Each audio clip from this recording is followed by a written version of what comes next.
All right, we live. Damn. We live, chicks. We live. You trying to enter? You live now? Yeah. Yo, I like Chid's content. He's fascinating and superb. Whatever, Charlemagne the God, Charlemagne Gay the God. Nah, don't do that to my mans, bro. Hey, Oh, that's that's gonna your be a man. lawsuit coming your way, yo. That's gonna be a lawsuit. Yeah, Charlotte's my man, bro. What's up with you guys, man? Have some respect. Have some respect, yo. Don't forget what industry you in now, Chigs. Don't You be really all should that apologize. glazing. I ain't even gonna lie, man. See what happened to Akademiks now. That was foul, man. Don't do that. I love Charlemagne. It's the GOAT. Are we live or not? We live, bro. You trying to intro? No, we not, bro. Yeah, we are. There's 63 people in here. Yo, Wordu, your mic is so ass, bro. Was it too low? Oh shit, we are live. It sounds fine to me. I don't know. Yeah, that shit was like somebody shit on. You said what? Good? My mic good? It sounds good to me. All right, bet. Chat, what the fuck is going on, man? We got a lot of special guests in here, man. We got my guy Philly Swain. Yizzo. Swain, y'all can hear me? I can hear you. Yeah, sir. Damn, his shit is hella low. Oh my gosh, yo. Is it my shit?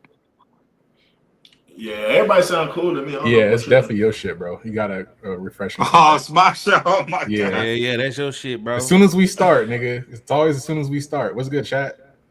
You said what? It's always as soon as we start. Try leaving and coming back. I'll add you back on. All right, I'm gonna leave and come back, man. Chat, what the fuck is going on, man? Hey, I told y'all niggas, y'all gotta get studios, man. No. We got my guy Grizz, man, child. Yo, the connection sucks. You probably it's because you in the basement, bro. Who's in the basement? You probably in the basement. I'm good over here.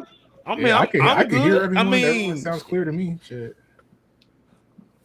What's good, Yo, Swain, comment. Yo. What's good, Obi? My shit looks good. Y'all can hear me? Yeah. It's just Wordu, bro. Wordu, I can't fucking hear you, bro. Can y'all hear me? Black, can you hear me? Bright yeah, I can hear it. See. Okay. Just leave and come back, bro. Don't Big worry. I'll be back in the on. closet. No, nigga, I'm not in the closet. That's my office. Oh, this nigga can't even hear me anyways. Goddamn. You text this nigga. Nah, Wordu should have just hella low. Swain, you can hear me? Mm-hmm. It's doing that goofy shit where you gotta go play with the audios, being goofy.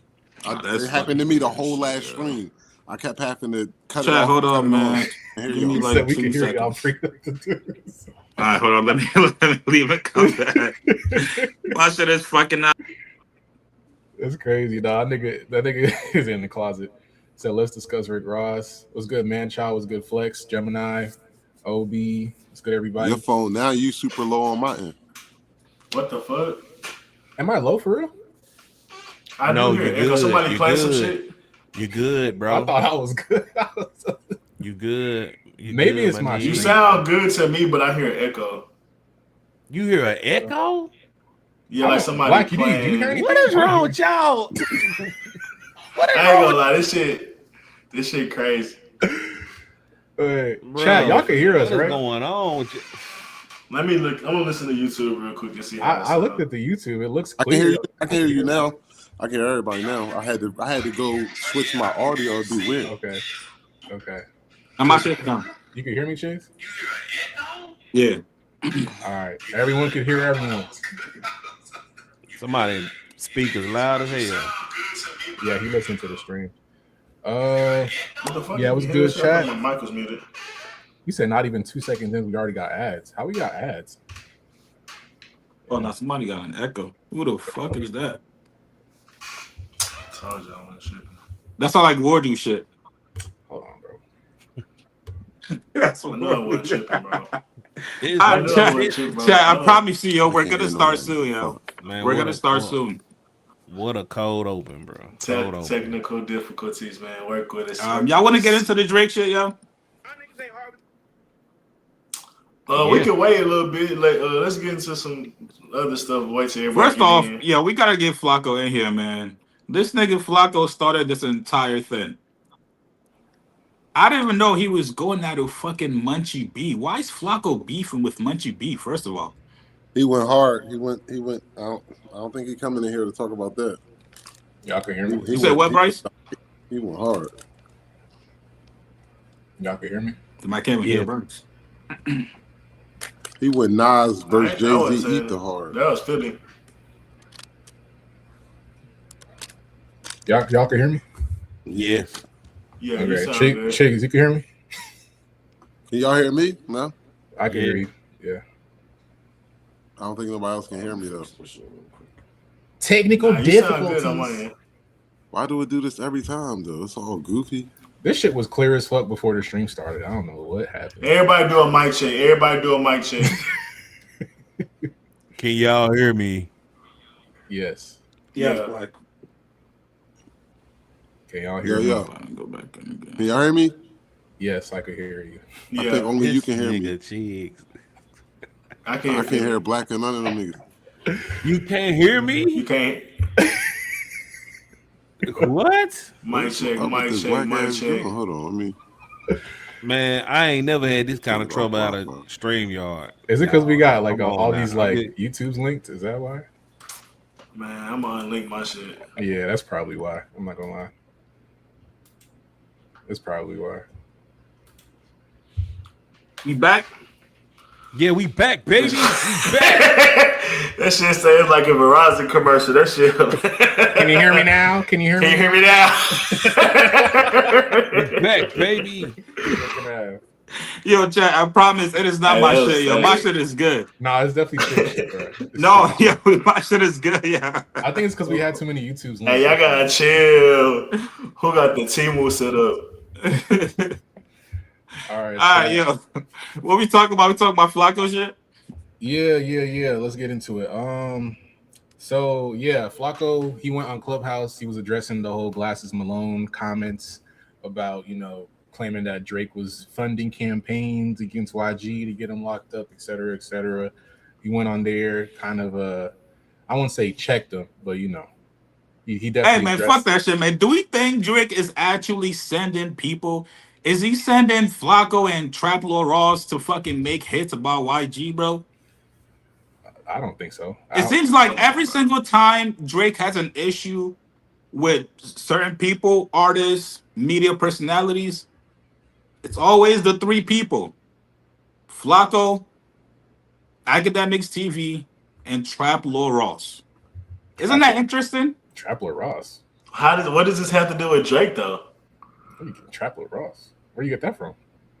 Those are the three main people talking about the YG and Draco thing. Okay, but it don't got nothing to do with Drake, so that don't make sense. I feel like everyone's covering it though. Who isn't covering that? No. There's always three main people that just go a little bit too far with their coverage. You mean like the anti what? I don't know. It almost seems like people are being incentivized. Incentivized to cover a story that everyone's talking about already? Nobody was talking about it until Flakko started going hard. I mean, if you wanted to say Flakko, yeah, I mean, he's the one that kind of, like I said, he was the one that had that hit piece video I was talking about in the other live stream. Yeah, he was talking about YG or Kendrick and the whole Draco thing. If you wanted to say just Flakko, yeah, but to say Trap Lore and Ak is like, no, Akademiks TV on Twitter. I'm not talking about Ak himself. I think Ak is just reacting to it. If we being honest, we started talking about it because he literally got arrested the day of the verses. It was like everybody was already talking about YG in the game, and then the fact that he got arrested that day, it made it more of a sensational story to talk about. So I feel like that's why I started getting coverage. And then I don't know, the West Coast started spiraling and trying to switch up the narrative, and that's how Drake got brought into it somehow, and saying he's pushing the narrative. But this thing been around since 2021, or 2022 since the lawsuit. Why would Drake need first of all, why would Drake even care enough to affect YG? YG numbers, YG relevancy, compared to Drake, it's like that's laughable. Like you got like way bigger ops or people to worry about. But like second of all, it's like why would the feds need anybody else? Like 40 niggas. YG just got there 15 minutes before the stabbing. Like niggas saying Sue, we got him. Like I don't think they need Drake endorsement to get an investigation going. Like let's be real about the facts, bro. Like all right, so this happened 5 years ago, and it's still not solved. Okay. That's not odd to you. That just it's a cold case. What's the problem? Okay. I mean, are you saying that? It's something though. Listen, man, we got YouTubers slowing down actual footage and pointing.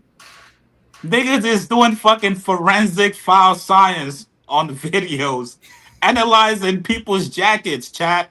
What are we talking about, yo? Yeah, that nigga Chiggs is compromised, bro. Yo, chat, what are we talking about here, man? That's black. Niggas is talking about. You don't think YG? Isn't that the same jacket? Wait, that's the jacket he was. Wait, this jacket goes with that jacket from this video. The red stripe. I mean, you never know though. You never know though. Like nigga could be trolling. Nigga could, bro. I feel like YG know who killed that dude. If not, ain't no way he don't know. It's 40 niggas of his entourage and people that they know. Like he could well know what the nigga was wearing and wanted to imitate the dude, like dress and anything. Like it could easily be something like that where you like I'm trolling my op and we know exactly what the dude wore, who got you killed or who killed you or stabbed you. Like I could easily see something like that happening. Now I don't think that means YG did it, but I damn sure think YG know who did it for sure. Like it wasn't 40 niggas up there for no reason, and all them niggas connected to YG and nobody know who did it. Like come on, bro. Somebody claimed that body in the hood. And exactly what Tony said in the chat. I don't know how they think Drake is doing it, but not Rock Nation. Like they literally had a disposition with Ak for a Meg and Tory case, and they were asking them about crypto for Drake. Like that made where's the correlation? Wait, what would Rock Nation have to do with the YG shit? No, I'm saying like when Ak had the disposition or the whole Megan and Tory thing, they asked him, "Do you Isn't that a deposition?" Yeah, with Rock Nation lawyers. Okay, all right. Yeah. And Desiree Perez was in the background. You know, the whole chats of Desiree Perez talking with the lawyers, that leaked too as well. I always thought that was fishy. So now in hindsight, it kind of makes sense because that case got thrown out. You know, obviously there's no credence to that. So, and then Charlemagne a month after kind of adding fuel to the fire on top of that, you know what I'm saying? Just wait and see. Just wait and see. It's kind of like Glasses Malone. Oh, just wait and see. You know what I'm saying? So it makes a lot of sense now. Yo, Chad, this is going to be the fucking tinfoil hat fucking stream. I'm sorry. Everybody get your fucking tinfoil This man hats. thinks everything is a coincidence. This is the conspiracy stream, Chad. So you don't think YG know who killed Draco the Ruler? I don't know anything, brother. I'm a citizen. I didn't say did you know. I said do you think? Do you think? I don't think nothing about the case. You don't brother. think it's likely? You don't think it's likely that it was him and 40 dudes on stage? I didn't see YG in the video. On stage. I didn't see YG in the video. I didn't see YG there. Was he there? I'm pretty sure he was. They say he arrived 15 minutes before the situation happened. Maybe that's a lie, but he was scheduled. I think that's a lie. I didn't see YG in no video. Again, I paid. So you don't think you don't think nobody know in the hood and he found out like these people was affiliated with him? Absolutely not. Cold case. I think he was supposed to perform after. So why you think he got it? Why you think they came and did a raid on him? Like, what you think that's for? Like, you think they didn't waste their resources for nothing? Was that Drake? No. I think that was a skit. I think that BET set that up, bro, just to draw more hype to the fucking verses. Yo, chat, think about it. Think about it, chat. Chat, think about it, yo. You're trolling, bro. You're trolling, bro. Yeah, how am I trolling? Chat, think about it. This nigga said, "Why you getting raided by the feds?" was a skit, bro. That was a BT skit, bro. Am I delusional? Those cons, they didn't have badge numbers. Chat. If y'all watch that video, the picture that we saw, there's no badge numbers. It was a skit. Okay, when you're ready to give me the real answer as to why you think YG got raided before. Shout out to my guy PSA, man. What up, bro? Look at this nigga. That was a skit, yo. This nigga. That was not a skit, man. Of course, YG knew everything. It's like it's not a coincidence he just supposedly showed up 15 minutes later, bro. You mean like YG got guys in the street now? Like, come on, let's not be delusional now. Let's bring And it how to you think reality 40 a little Bloods bit. get? How you think 40 Bloods get on stage? Who are they there with? You just Facts. can't get on stage unless you with an artist. Facts. So it's like what? Like we talking about where? At the verses?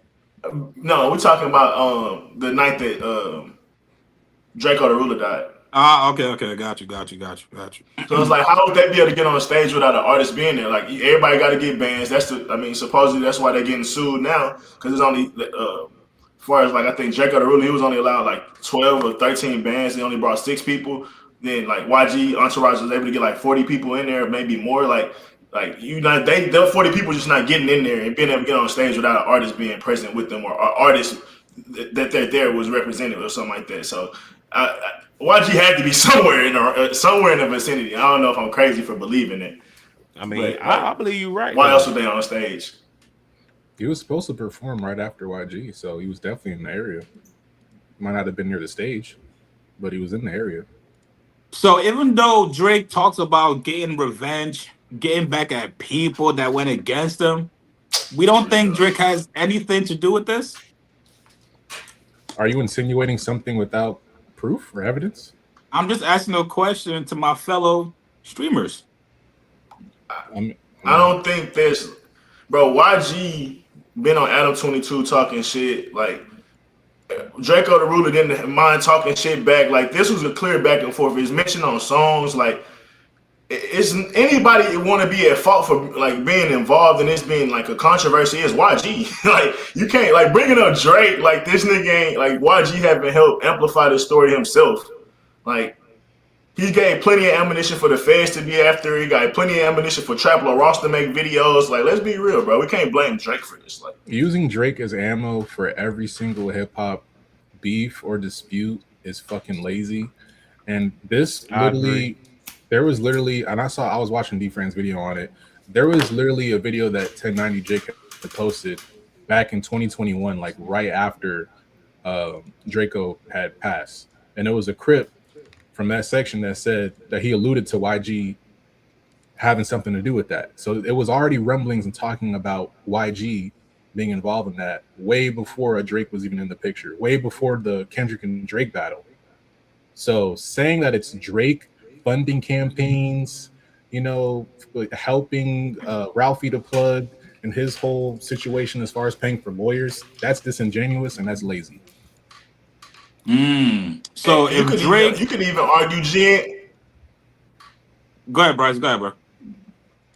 I was gonna even argue you could add Kendrick was adding to this beef with GNX. They were saying like, I'm just being honest. They said what are we doing here, man? Squabble up. If I'm not mistaken, it was yo, you couldn't make it past the 20-minute mark without. Brother, I'm being honest with you. Though. This is a whole West Coast beef, and YG and Kendrick is clearly on the same side, bro. Let's be real. And the thing is, Squabble Up, if I'm not mistaken, it was one of the songs that was on GNX. Was pretty much not verbatim, but like Draco the Ruler had already made that song, and you go look at the video. It's like what are we talking about? What is in that? Kendrick is standing over like a memorial, actually kind of like it's a lot of shit that go into it. But you can even add, like I said, Kendrick helped add to this fire as well as far as this whole West Coast conversation. Like we try to throw Drake in there and shit like that, but it's a lot to it, bro. I don't know if you watched the Trap Raw's video, but like. I don't think people are making shit up like that. Like Kendrick clearly feel like I feel like Kendrick's clearly on the side. If we being honest, bro. Yeah. Clearly, what? He's clearly on the side with YG, and I think he made examples of that on GNX. Like he definitely alluded to that. Like Draco talked about him stealing his style and all this stuff like that. I don't think Kendrick took that lightly, and I think he made some type of subtle disses on GNX, whether it was a music video or actually kind of using some of the words that he used in the song before as far as Draco the Ruler. So we need specifics, Bryce. We gotta have. I'm pretty sure it was Squabble Up. I don't know if DiFran or Jay or Wordu. I know y'all know I'm not tripping on that one.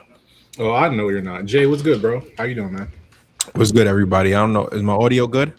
Yeah, it's perfect. Oh, straight. I just subscribed to you. It's perfect. I ran across one of your videos. I said, I'm a fuck with him. I appreciate that, fam. Thank you. So Jay, which what are one your was it, thoughts Black? on?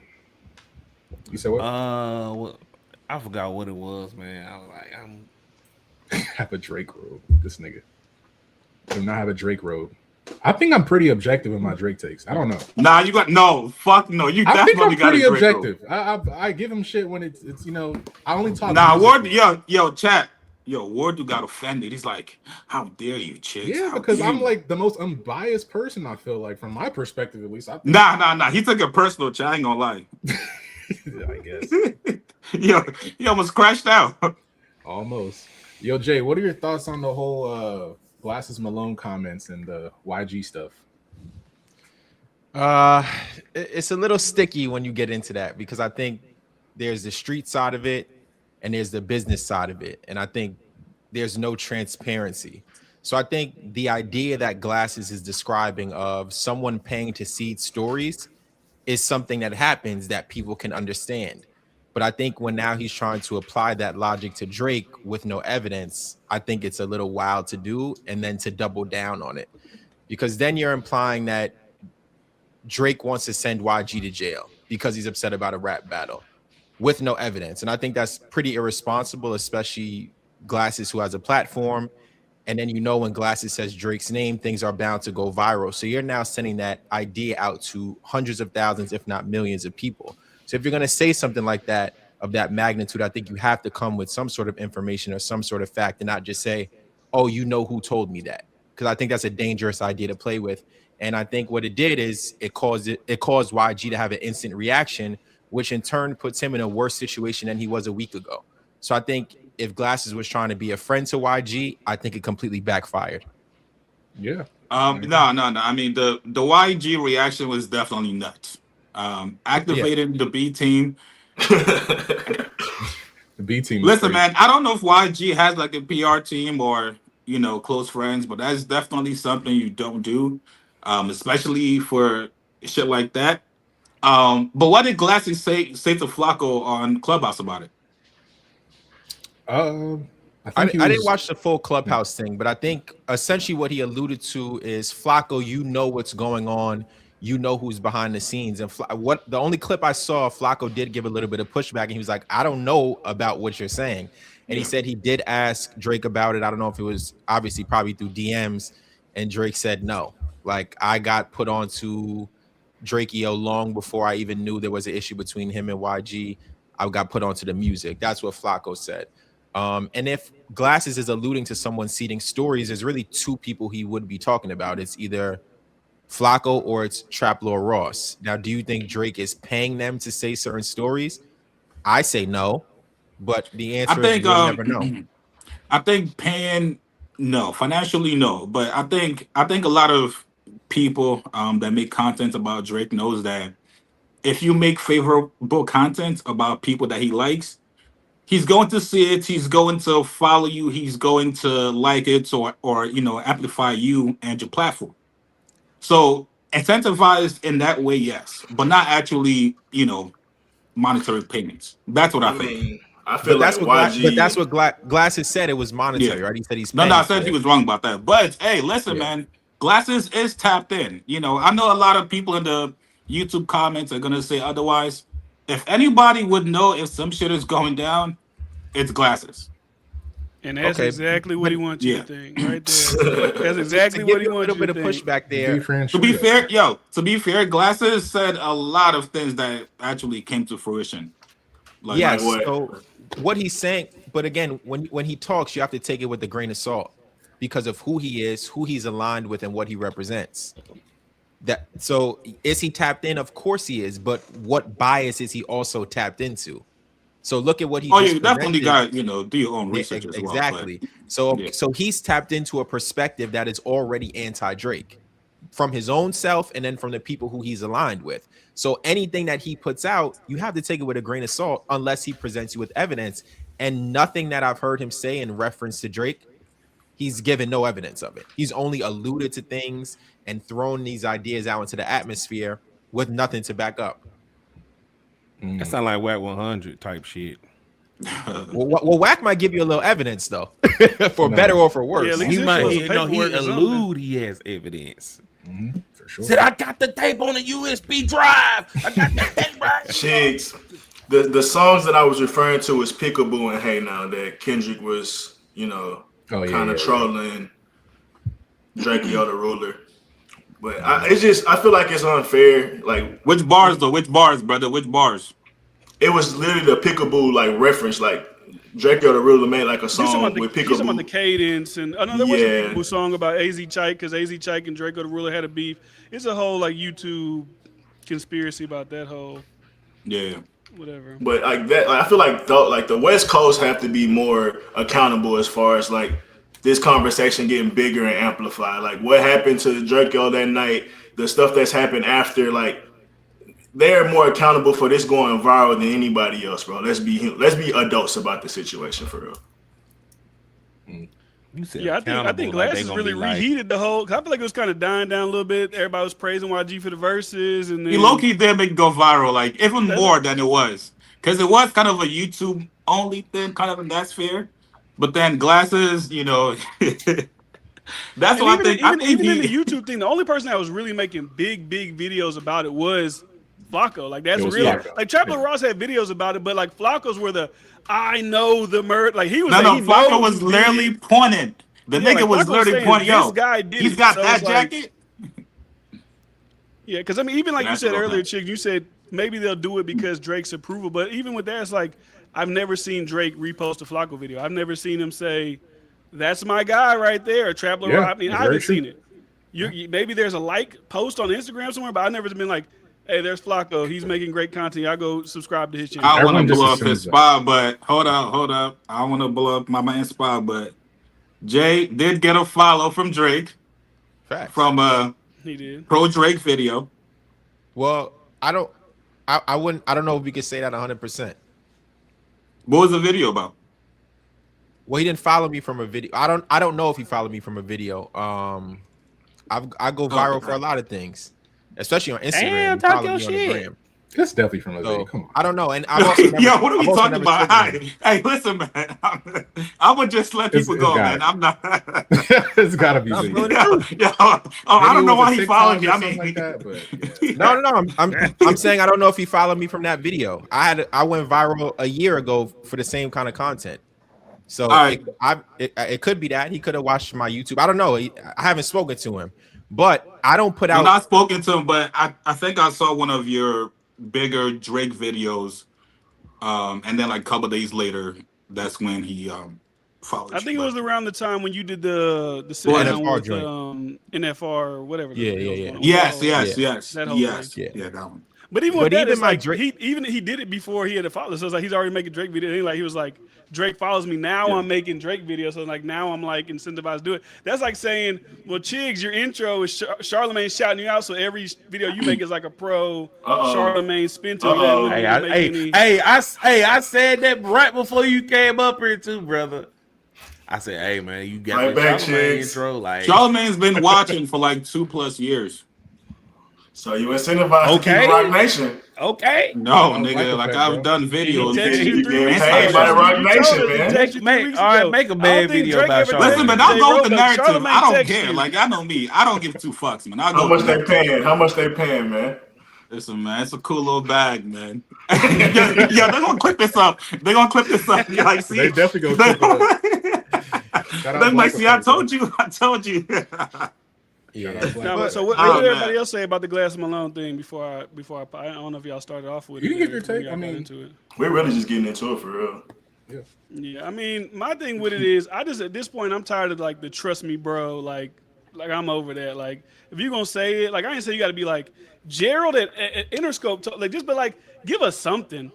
Like leak a fucking text message. Like, can I see something that's actually like a valid?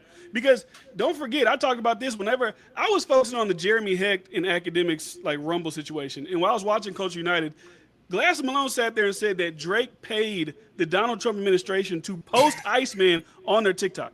No push. They gave him no pushback. They didn't follow up question, nothing. And y'all said he's tapped in. come on, bro. Drake paid the White House to post Iceman, and this is the nigga we supposed to be listening to. Like, yeah, he's got the credible information. Yeah, let me follow up on that, please. And this, I thank you for saying that. And this is one reason why I subscribed to your channel before you even asked me to come up here. It's crazy that people who speak with common sense are now looked at as glazers or crazy. Thank you. Like, that's just the common sense thing to follow is, why would Drake pay the White House? How did he pay the White House? And why would the White House be in his marketing budget? Like, literally, that's just common sense. But now when you say something like that, oh, you're a Drake glazer just because you used your brain? Yeah.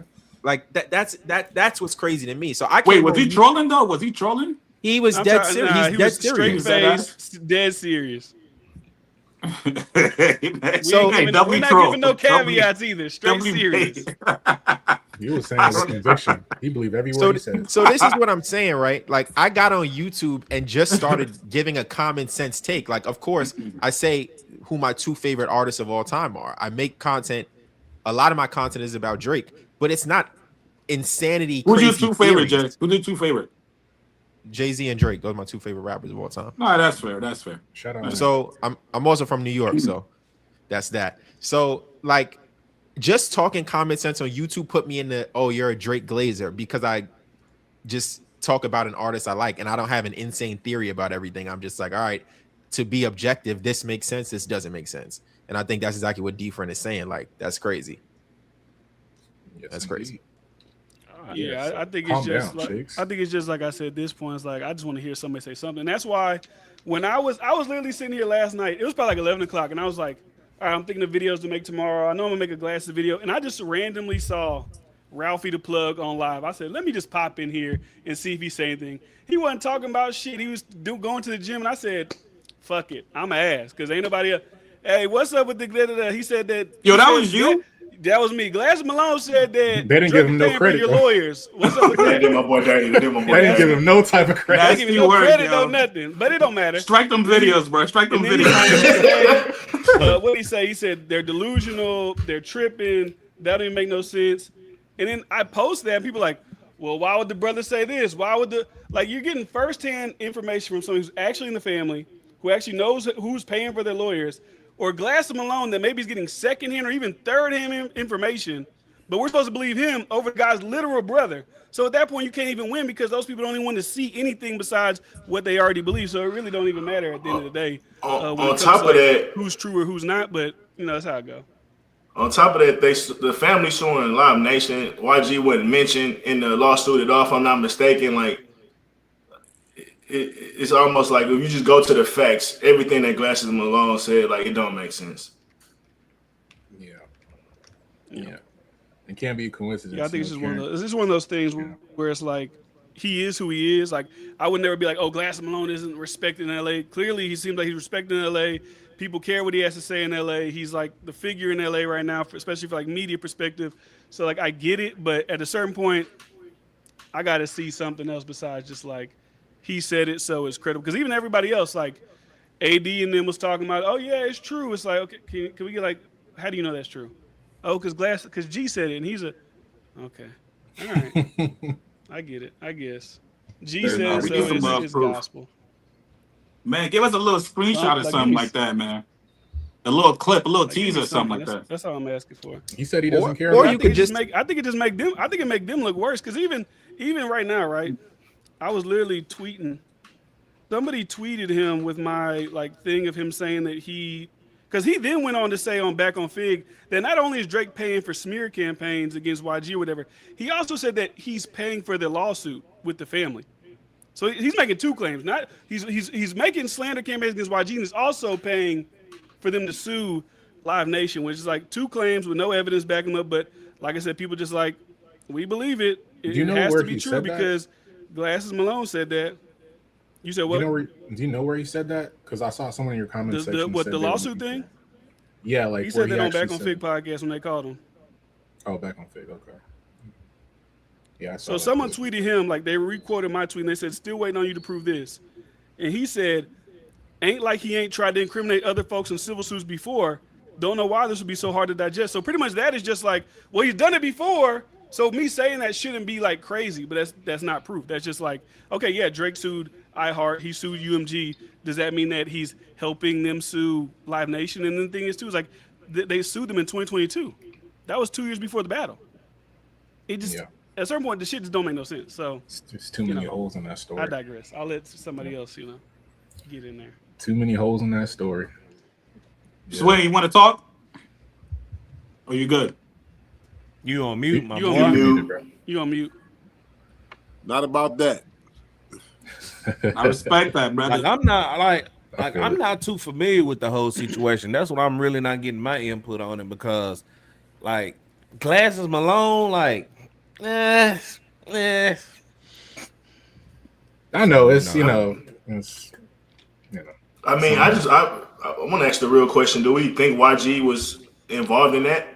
See that part, nigga, brother. Holy shit, yo! How many times you gonna ask this, bro? What's wrong with asking the question? What do you think? What do you think, nigga? I think it's clear. I think it's clear as day. I mean, they bragged about it. Like they said, we ain't really into getting in rap beef. We're gonna do that to you. Like that's like they said they live. That's different. That was 7-8 months before the thing even, not the accident, but the murder even happened. So that was like. But that's what I'm saying. Like they was letting you know what timing they was on. Yeah, but that and then they got 3 months later he killed. Yeah, those things don't necessarily correlate with each other directly. I ain't getting into those kind of politics. Like, yeah, dog. Holy shit, bro. What kind of question is that, bro? Like, Glasses Malone and I mean, he's being investigated. Part of it all. I didn't say that. I said, do y'all think he was affiliated with the situation? Like, I mean, it's not like he just go to his Instagram. It's like me asking, he told you his affiliation. That's like me asking, do we think if Lil Durk was a part of the shit that happened, like why he got arrested? Like this is like shit that's public now. Like we're not helping the feds or making it easier or harder. Like the feds already got their case. Like what we being scared of? Like they're not scared. I don't know. So like clearly the police are going after. They investigated him. So clearly that's what I'm trying to speak on. Like why y'all think that? Like, but I don't know why they. I don't know what evidence they have. Obviously the bodyguard in the deposition said that he saw YG, which I see him with a ski mask, hazel eyes. I don't know how that holds up in court like at all, but that's what the bodyguard said. So I think that's why. But like. I've always stand on the point like I don't believe that YG is the one who actually stabbed Draco. Like I just don't believe that. I don't believe that. You got too much money for that, bro. Yeah. I don't believe that part of it. Chicks, did you want to get that super chat? That's not mine. Was that mine? That was DiFran. Oh, shout out DiFran. You want to read that, DiFran? I'll read it then. I believe Glass has some resentment from when they were label mates. Cash Money probably moved his budget to Drake during his come up. It's possible. It's possible. I mean, but if you're gonna have resentment to anybody in Cash Money, why not have the resentment for the guy that's in LA? Like Tiger was like, why not have y'all in the same area? Yeah, like, Tiger's not Drake. You and Drake don't make the same type of music whatsoever. No, not the same sound. Not the but y'all but never been the same person. I can see a world where you're in the same group as someone else, and they go on to have this fucking historic run, and they're this #1 artist for like 15 plus years, and you just kind of. It kind of like went by the wayside, right? I can see you having a little bit of jealousy. That's definitely that's supposed to be me. Yeah, kind of. Yeah, yeah, but like, that's not impossible. But my point that is, you gotta be jealous of everybody. You gotta be jealous of Tiger. You gotta be jealous of Nicki. You gotta be like everybody on the level. I mean, I don't think anybody really be jealous. Hey man, shout out Tiger, bro, but I don't think anybody really. Tiger. Whose career would you rather have? Would you rather have Tiger's career or Glass Malone's career? Like, what are we talking about? Yeah. I think like a little twist. That's a piece of it. I also think there's another layer. I think Glasses resents everything that Drake represents. I think it's bigger than just what happened when they're on the same label. He believes Drake is not hip hop, yet Drake has been able to come into hip hop and dominate it for 15 years. And I think Glasses doesn't like that because I think he sees Drake as an outsider, although he's wrong. So because of that, he's looking at him like, I'm trying to protect something. And then when you have the ascension of Drake into, I'm not just the guy who can rap and sing, now I'm the rapper and I became very powerful, I think he regrets some of the power that Drake wields. So I think that bothers him, and that's why he's speaking up so loudly against Drake. To be fair, I did see a bunch of tweets from Glasses. This was prior, the whole battle, where he's actually tweeting saying, "Yo, Drake is my favorite rapper. Like Drake is the #1." So, like that is out there where he's actually letting everybody know publicly, "Yo, I fuck with Drake." So, I will shoot him bail for that. You know, I don't think it was just totally a whole jealous thing Yeah, ever I mean, since. I saw tweets from other LA Yeah. guys that was saying like, Yeah. what's People that other LA always bring guy? that tweet up too to Glasses saying, Problem, "Bro, the isn't rapper, you Schoolboy Q.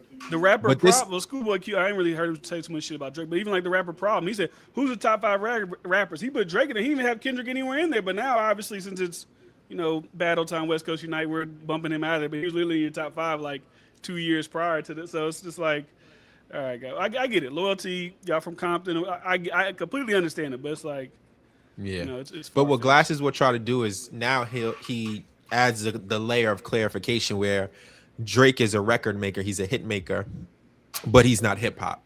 And what he tries to do is say he's not hip hop because of where he comes from, and in his music you don't learn anything about Toronto.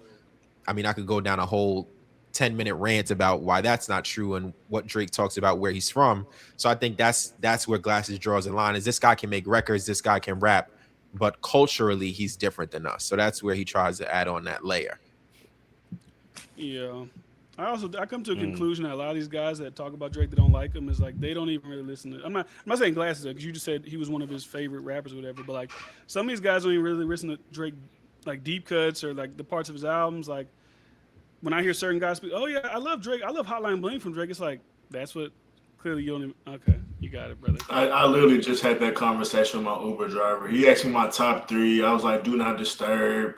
Like 0 to 100 or something else. He was like, "Oh, I thought you were gonna name his hits," and like he was like, "The reason I think Kendrick better because of Drake hits. You know, like Drake hits is like, I mean, I guess, but like that's such a small reason to why most Drake fans think he's great. Like we look at the overall catalog, the consistency, but we're not here. That's not even the conversation we're having. But yeah, that's my thoughts on the whole putting money into the streets. It's like. I just don't understand why he would do that. And is he only paying Trapler Ross and Poetik Flakko? But at the end of the day, all this is speculation. We can't get in his mind what he's thinking or anything like that. You have to go off the concrete evidence, the concrete evidence of what's going on, who got arrested, blah blah blah, etc. etc. You know what's funny though? The like what Glasses is describing is kind of exactly what Drake is going through, but people think it's fake. Where it's like people are seeding stories about Drake. You get these random lawsuits that are popping up, which are clearly being funded by some entity, but people think that's nuts. When you look at what was in Drake's lawsuit against UMG, it was kind of a lot of the same thing with the white labels, with how people are finding the songs and promoting the songs. But people dismissed everything that he had to say. But now when Glasses throws out something like this, it becomes so believable. But yet we're watching a person go through this literally in our faces, and people act like it's crazy. Same thing with Larry Jackson. People act like none of this stuff is real, but it's exactly what Glasses is describing, except it's transparent. Mm-hmm. Yeah. As soon as the lawsuit die down, we get the Drake's funding the YG situation. Like it switched, the narratives about Drake switched so quick, it's almost daily. They say Glasses clip farming. Yeah, he definitely is. They know Cheese, Glasses. you made a video about that lawsuit. You got that lawsuit getting kicked to the side. You said what? Drake steak Oh lawsuit? yeah, address that, Chase. The lawsuit got thrown out. What are your thoughts? That's good. I'm glad he's not about him. The fuck? But like, could you acknowledge that? Let me ask you a question. Did you make it when the video when it happened? Did you make a video about it? He was so adamant about it. Hell no, he made no Probably video. the next day, if I did. You know, he made no video. Check the YouTube. You did not make no video. Do your job. There's no follow-up video. I think. Wait, what did I do? I think I actually had a lawyer break it down. That's good. See, that's what I think maybe you did do that. I did an interview. I think I said something like that. I said, "Oh yeah, no, you did. Okay, yeah." I wish people with like bigger platforms like actually do things like that because I feel like that's Okay. Okay. What lawyer? But yeah, but Sports my whole thing, my whole thing is, I think that's what it's still it up is. to. Go check it out. Chick Smooth. Glasses Malone is trying to get them views, man. That's all it is. He's trying to get them views, bro. Just like we all are. Trying to get them views, putting Drake name in the mix, blah blah blah. Try to get that Google AdSense, bro. Address and it, we chicks. all look. We're talking about it. Address it, chicks. Address the AI smart. page. What happened to Inverse Wire, brother? What about it? What happened to it? It's down. Your boy Charlamagne used it as a you credible gotta source. go A to the source. person That's that what made the about it. website. Who brought it up and who took it down? All right, bro. All right. Everyone, if Why y'all your boy Charlamagne use it as a credible source? Yeah, he's so credible. He said that was like a Charlamagne also credible mentioned source. 3 other articles that are still up, but Inverse I guess Wire was the the main Inverse Wire website. one is the one people are really just. Well, That to was be the one fair, that he you had mentioned the New York Times, but that was about Polymarket, and that didn't have nothing to do with Drake. Nothing and to do for with the it at Drake all. stake when he used Inverse Wire to really hone in on that, said it had credibility, read it all out, and it was about the lawsuit that just got kicked to the side.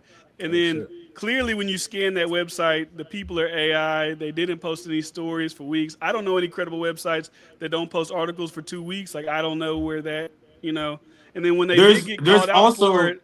Then they post 2 weeks after the Knicks win the championship. They post, the Knicks won. It's like something's going on here, and then now it's off the face of the earth. It's like that's something. I don't know. I'm not saying Charlamagne's behind it, but that website is something. Just like Jay Roebuck said about the 2 websites that are going against Larry Jackson. There's something that's tied in with that. So I mean, I don't know if we want to get into it because I don't really care about it. But there's also like legit articles that actually do mention Drake's name with at TV and stake. I can send it to the chat if you guys care about it. But yeah, it's out there if you Google it. On what website? You got to question y'all websites. I'm gonna just drop it in chat now. Yeah, I don't know about y'all websites, man, but yeah, Act does have Karen Civil right now on stream, so that should be interesting. Should be very interesting. Let's see what chat's saying. Chicks doing a Charlotte Act. These niggas is nasty. Yeah, you know how chicks do. Yo, what is the Charlotte Act, yo? And why do y'all hate Charlamagne, yo? What the fuck, Charlamagne? We don't hate Charlamagne. Charlamagne's a legend, but it's like, come on, like don't. But what's the Charlotte Act? Is it just answering questions just straight up without, I don't know, lying? You're doing a good job. On. Look, yo, y'all are you're good, bro. Yo, y'all are nuts, dog. Y'all are absolutely nuts, dog. Chicks, the jig is up, bro. The jig is up. We can talk about that. Yeah. Jay-Z performing in LA on Drake's birthday. What y'all think about that? Oh, is it really? I ain't heard about that. That's news to me. I didn't see that. Because they were saying everybody's like, who's gonna perform? Whoever cares to fucking read it. Or he's gonna try to bring up. I didn't know that was gonna be on Drake's birthday though. That's interesting. Maybe he'll drop. He gonna do a funky freestyle on that day. There's also this one as well. Stupid ass freestyle that has a whole bunch of metaphors and codes we gotta dissect. So these articles are referencing the lawsuit that was filed. I don't think there's like no stamp of legitimacy on it. I think it's just reporting that it actually happened. So that article that he referenced from Inverse Wire is, I believe, the only article that described what they believe was going on in terms of the crypto transfers and things like that. I think these articles are just referencing what was in the paperwork. I wish DiFran was on here because I do have a question for him. He's on here. Oh, you hear? I'm back. Whatever happened to that YouTube video you were asking about? You were asking someone about it. It was a YouTube video where a guy was saying he was buying all of Drake's albums. Did anybody ever get to the bottom of where that came from? No, they never did. I asked the guy. What stream was that? There was a guy who posted some clip of this guy, and he was saying he bought Drake streams for him, and he was doing like a tutorial to somebody. I guess he was trying to sell his services. And in the little webcam thing, he said, "Oh, I do this for Drake," and So there was that was on Axstream. That was Axstream like 3 years ago. No, that was different. That's different because that was about Kendrick. This is like a Zoom, not the guy who told Akademiks that he bought it for Kendrick and not that shit. I don't know about that one. I don't even really believe that because he said they offered him a percentage. But regardless, it was like some Pakistani dude. I don't even know what the YouTube channel was called, but it's a YouTube channel where a guy talks about botting. He talks about LinkedIn profiles and spoofing those and all these different things. I'm like, if Drake was going to use a botter, do we think he's going to use the guy that has a YouTube channel about Hell no. And that was blasted everywhere. Everybody's like, "Look, this is Drake's bot." I was like, "Come on, like, No, what are we?" I think somebody should look into that. You know, and the origin of that and what's a channel? Go find the channel. You said he was Pakistani. He was like, but I wonder who discovered that video. You know, Charlamagne. That's what I asked the guy who posted it. His name's like on Twitter's like Hip Hop Clips 36. He's the first person I ever seen posted. I said, "Hey, where's that video? Like, where's the full thing? How'd you get this?" He said, "I sent it to a bunch of other people, and I was trying to get them to post it, but they were scared." I said, "Send it to me, and I'll post it." And he never sent it to me. Did he have an accent? What does that guy's page look like? His graphics and all of that stuff. How does he make his graphics? Who, Hip Hop Clips? Yeah. Did he have an accent? That's the most important. I feel like Jay getting at something. I don't know. I don't know where you leading me down, but it's definitely like an AI, whatever. But it's interesting. I don't know. Yeah, but that story never went anywhere. We never found out nothing after that. So that's just how it goes. And like I said, people will call you a glazer. I'm just asking questions. Like that's all I'm doing is asking people questions. Like today when I posted about the Glasses Malone thing, the guy said his brother's a lie. We know the truth. I said, okay, what's the truth? You got paperwork, you got invoices, you got what do you got? And then when you ask them for proof, they never respond. Crickets. Like once you say, hey, okay, because my thing with this, I like Drake's music. I don't really care about the person and this and like. If y'all show me something, I'll report it. When that white girl said that Drake threatened to beat her up, I made a YouTube video about it. So I'm not sitting here trying to protect Drake's fucking legacy and his life and all these things. If y'all got it, I'll report it. But they never got it. Somebody asked, why do niggas protect Drake so much? Literally described that he does. Having conversations about me. Wordu, answer him. Answer Wordu. I mean, DiFran stole the words out of my mouth, bro. I think I'm pretty objective, you know. Like, if there's something against Drake or as far as musically, again, I don't care what he does. If he puts berets in his head, I don't really care about that. But as far as the music, if there's something that goes, you know, against what I believe to be whatever the case may be, I'll talk about it. Just journalistic integrity. Journalistic integrity. I feel like Drake been on the right side of history. Shut up, Caro. Fair and balanced. Yeah. That's all it is. I'm just trying to get to the bottom of it because it don't seem like nobody else is. That's why I said, like the video I made today about me alluding, and this is me alluding that Roc Nation's behind the whole lawsuits and all that. I just pointed to different reference points that was going on and happening, like Charlamagne bringing up this spreadsheet that has all these PR people, and then Akademiks deposition where it's about Tory Lanez and Meg in Milagro, but they start asking them about Drake and Stake and crypto payments, and then 2 months later, oh shit, we got Stake, Aiden Ross, lawsuits out there, and then I see Rob Markman make a video about the lawsuit getting dropped, and he's saying, oh, I heard about these cases. They were about, like, I'm just trying to, okay, Rob, who told you these cases were coming? They were in Virginia, New Mexico. How does he know that these random lawyers about, how does he know that? I just want to know. Now, they tell me, oh, OVO told me because obviously they're going to know if a lawsuit's about to come out against them. Okay, OVO team told you, but, like, how do you know that? Like, when I asked you last time we was on His Chicks, I said, all these other YouTubers say they seen this dossier about Akademiks. Jeremy Heck seen it. Lauren LaRosa. I asked you straight up, do you got it? Have you seen it? You said no. But like I said, you got a big channel. I don't know. Maybe you got connection to Charlamagne. Maybe he sent it to you. I don't know. So I mean, I just want to know. I'm just asking questions. I told you, this is a conspiracy theory stream, yo. Is it a really conspiracy theory when Jeremy Heck? Look. Is it a conspiracy if he throw up the Rumble checks? He clearly, there's something floating around. I mean, it's not conspiracy because Charlamagne confirmed that Lauren LaRosa had it, so it's not even really conspiracy. All right, look, there's other entities out there outside of Roc Nation. Sometimes people will send you random things to your email. I've gotten a lot of random stuff, a lot of stuff that I don't want to touch. It's just stuff that's just going around, and it's not Roc Nation at all. There's other people out there. I'll just leave that. Third party. Yeah. I'm not. I don't. And also, like, hold on. If Roc Nation wants to sue you, they will make it known.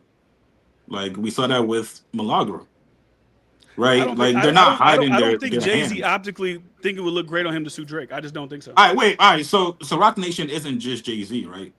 I mean, but they would be most likely they would have sued him over slanderous posts made by, we would say, Akademiks TV at the behest of Stake. Like that's why Roc Nation would sue them. And that he's the head of the snake. I mean, You muted. You know, Philly, he you muted. He said, "I'm not a snitch. I don't go to the I don't go to the cops to get rich. I go to the block and pitch. I go with the Glock and click. I go with the. I'm not gonna stop for shit. Jay is not gonna never sue nobody. No, I think he'll say. But he will make articles about You think that, he but will you make fake websites. you think a lot different than me. So If it gets to that point, I think he would. If it gets to that Jay, what you think? Jay, you think Hov would sue So, I somebody? mean, didn't he sue Tony Busby? Well, he sued people before. Yeah, but He that's just sued different. Tony I'm talking Busby. about a I'm talking about a Oh, you talking about a rapper. rapper? Oh, I don't know if he sued a rapper. I don't know. I'm suing my apartment complex. Like, No, I don't think he'd ever have a reason to sue a rapper. I don't buy into the whole Rock Nation is this big evil enterprise thing. I think people just don't understand the cost of doing business and what business really looks like at the level they're playing at. So like you just said, it's also other people and other entities who have interest in holding up business for other people, whether it's sports books, whether it's prediction markets, whether it's a contract. There's a winner and a loser on both sides. Someone always has something to lose, someone always has something to gain. So I don't believe that Rock Nation is this hand controlling everything, because you can look at what the companies are worth. There's companies that are worth a lot more money who have interest in tearing people down too. So I don't buy into all the theories.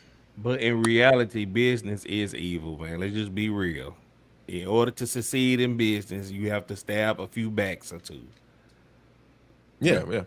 It's capitalism. I think y'all got to separate Jay-Z and Desiree Perez. I think that's what the problem is.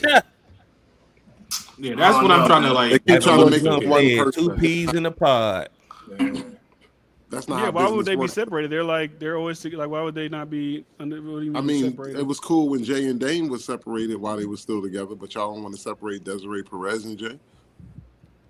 I don't think they were separated, in my opinion.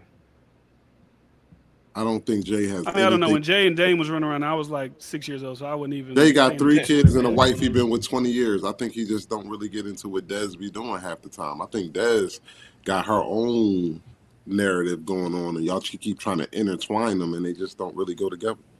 Well, Des also has like a bunch of people under her, right? Like she runs like a different factor of Rock Nation, and she's got a whole like employee like just tree under her. So it's not just Jay-Z, Des, and that's it for Rock Nation. Like it is an entire global operation. So, I mean, there's Rock Nation Sports, there's Rock Nation Distribution, charity, there's Rock Nation Social Justice. Like, so, reform, like people see Rock Nation. Yeah, like people think Rock Nation is just Jay-Z and fucking Des. It's not. Like it's a lot of people in Rock Nation, a lot of people that you actually don't even see. By the way. Like I just seen somebody say, "What? He's her boss," but ain't he still Kanye's boss? Can he be accountable for what Kanye does? Because I mean, if he can't be accountable for what Kanye do, why could he be accountable for what Desiree Perez does? I mean, that's a different. He's hiring him as like an act versus like that's like almost a CEO type person of your. Not even almost. company. She is a CEO. And that goes back around. So is Kanye. Kanye's the CEO of good music. And that goes back around to say I think that's a false. Why? I mean, let's just hypothetically say Jay has nothing to do with this, and you said it was more than just Des Perez and Jay-Z. How we know those people that are influencing it ain't actually doing it? Because we don't know. All this is speculation, man. I think Desiree Perez is a Juan Perez problem because that's his wife. And if my man's wife is out of control, I'm not going to check my man's wife. I'm going to let my man deal with it, especially if he's been with me from day one. That's how I really genuinely feel. I mean, I think what she moves is mostly aligned to Jay-Z, if I'm being honest. Like, when you look at, like, I don't like Jay said, I don't think it's like a villain empire, but when you go against the grain, you see how they move to, like, have certain narratives pushed on, like whether it's the Breakfast Club or some of these like blog channels or something like that, or say it's the opposite, say it's something that's going against them, like nobody will post about it because they know like we can't upset the big dogs in Rock Nation and stuff like that. So I think that's when we see Rock Nation power, and I mean that's kind of what Jay also referring to. I guess when you say business is business, like who you always gonna protect business interests. So like it makes sense for people to do that, but it also speaks to where like certain artists are frustrated when they speak up against Jay-Z. They're never being heard. They easily be canceled or and things like that. And it's almost like they look crazy when they speak out, or it's a conspiracy theory when they speak out. Like they're literally trying to say Akademiks is manic. Like so that's when these like conversations I feel like start to like bad narratives start to come out about Rock Nation. I said, I don't think it's an evil empire either, but like they will flex their power on you when you're not on their side of the fence for sure. Well, it's like any company, right? Like if you're out there just spreading what I consider to be lies and fake news about me, like, yeah, I'm a, show you what I can do a little bit. But I mean, if you're just... and that's all I'm saying is like it's a possibility they could be, because I'm not even saying it's a bad thing, because like I said, if anybody remembers Twitter around like the battle time and before, every post that these guys were posting, whether defamatory, salacious, all had a big ass stake logo at the bottom of it. So I wouldn't be, if Jay-Z would say, I want to find out why this is being spread, because there's a big ass stake logo at the bottom of every Akademiks TV page, whether it's calling me a PDF with the Diddy thing, whether it's talking shit about my kids, because like I get it, but I'm just saying like it looks like that's a plausible way to go. Steve Jobs got fired from Apple. That's how business works. Jay-Z may own Rock Nation, but business does not work like that, where it's like drug dealing, like, oh, he's the boss, everything goes around him. Like, no, they sit at a panel at this level. They can fire Jay-Z. That's how business works. It's a group of partners, a conglomerate of partners. He's not just like, Shredder and they the Foot Clan. It doesn't work that way in business. I mean, that makes sense, but I feel like everything be aligned. Like maybe because like when I'm looking at the deposition, the act shows the Slack messages, and it's literally one of the girls saying, "Hey, go tell Dez that blah blah blah blah blah." Like go tell the CEO directly what he just said about whatever. That's where I think people are inferencing like these connections and what people are talking about here. It's not just like people are just throwing these random things like, "Oh, well, I don't know anything. I'm just pulling them out the sky." Maybe we don't bring up Juan, or what's her husband's name? Would you say Juan Perez? OG Juan. Oh, like maybe because we don't hear nothing about him. We don't bring up Lenny S because we don't see Lenny S in the news doing it. Like we just don't see these people. So when we see her name brought up in Slack messages during the deposition, that's why okay. Because even when Charlamagne was talking to Akademiks, he act like Des don't really know. Like you, like she don't really know you, but she's talking about me for a deposition. What do you mean she don't know who I am? She'll know what I'm about. So I think that's where the people kind of and then you had the Jay-Z freestyles. He mentioned in all the different conversations that you always think, oh, that's under Jay-Z. Other people's handling that. Like, no, he clearly is aware. He's clearly tapped in. Like, we keep trying to make it seem like Jay-Z's disconnected from everything's going on in Rock Nation. Like, I feel like to go against what Philly's saying, like, they're not going to fire him because they're aligned to everything that there's going on. Like, Desiree Perez and Rock Nation, like, it's all in alignment with, like, Jay-Z's thinking. Like, so whether they going against like small blogs and trying to threaten Akademiks and threaten Mallory Bros and stuff like that because they don't like how the opposition, like that I feel like that's an alignment throughout the whole Rock Nation organization, not just the Desiree Perez thing or just the Jay-Z thing. Like, okay, let me explain something to y'all. Live Nation owns the majority stake of Rock Nation. Jay-Z owns Rockefeller, but Live Nation owns majority stake. Jay-Z is indeed the chairman and has a good bulk of the company, but he doesn't run the company alone. He may not even be the highest stake owner there.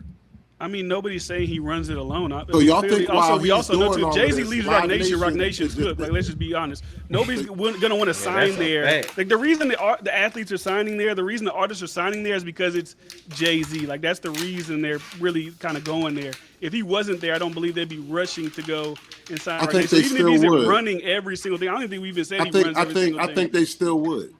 Rich Paul and a lot of people are very important and very good at their jobs. People are not signing $1 million deals because Jay-Z can rap. I mean, at some point, a lawyer is going to come. Well, let's clear. That situation is done. Well, let's clarify something because I don't know how many people are in here, but we got to be a little accurate here, right? So I don't think Live Nation owns the majority of Rock Nation. They have a capital injection, so they do have equity in the company. I don't think it's the majority. I mean, we can look that up. On top of that, Jay raps about leaving Rock Nation to his kids. So we know that he is obviously Jay-Z retains the remaining substantial co-ownership stake and serves as the chairman. he retains the remaining. I went to school for business management and administration. Substantial co-ownership stake. He doesn't own half. That's why everybody else on his team has to split the half.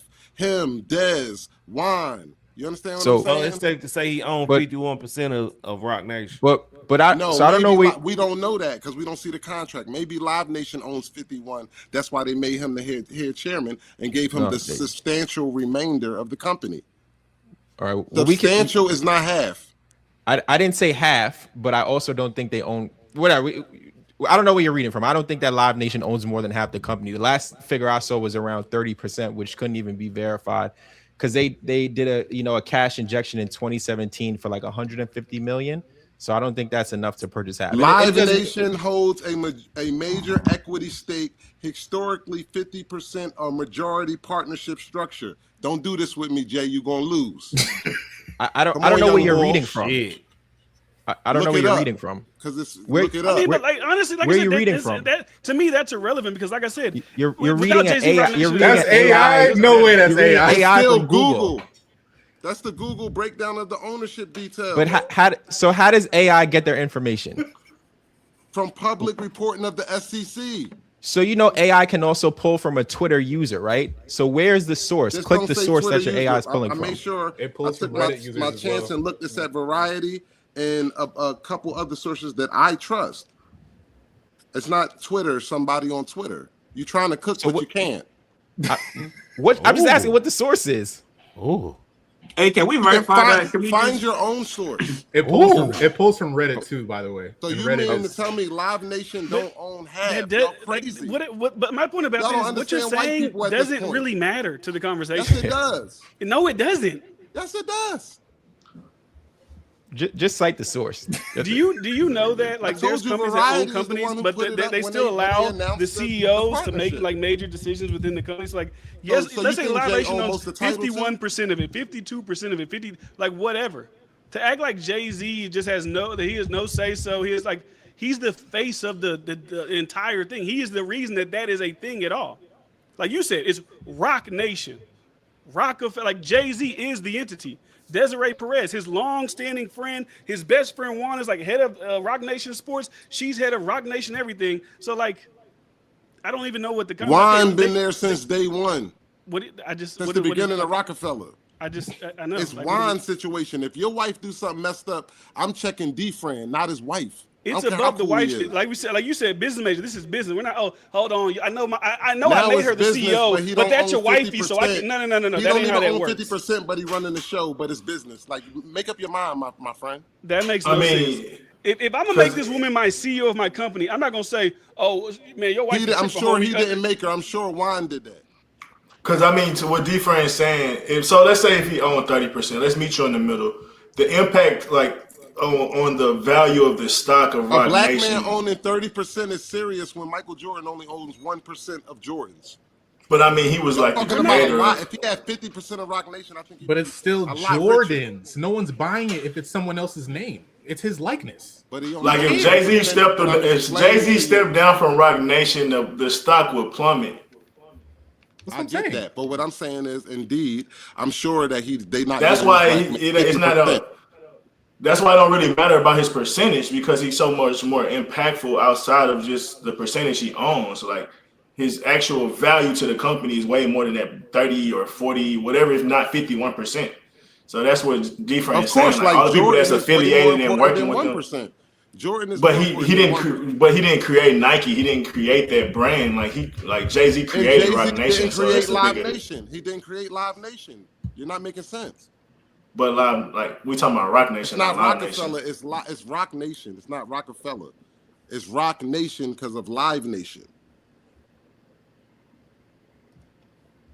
True. Yeah, I don't know about that. I said I do. What I know with Rock Nation, that's mostly created and founded by Jay-Z. Like it was. You could say it was branched from Rockefeller, but it's Live Nation because of the touring. You're not understanding.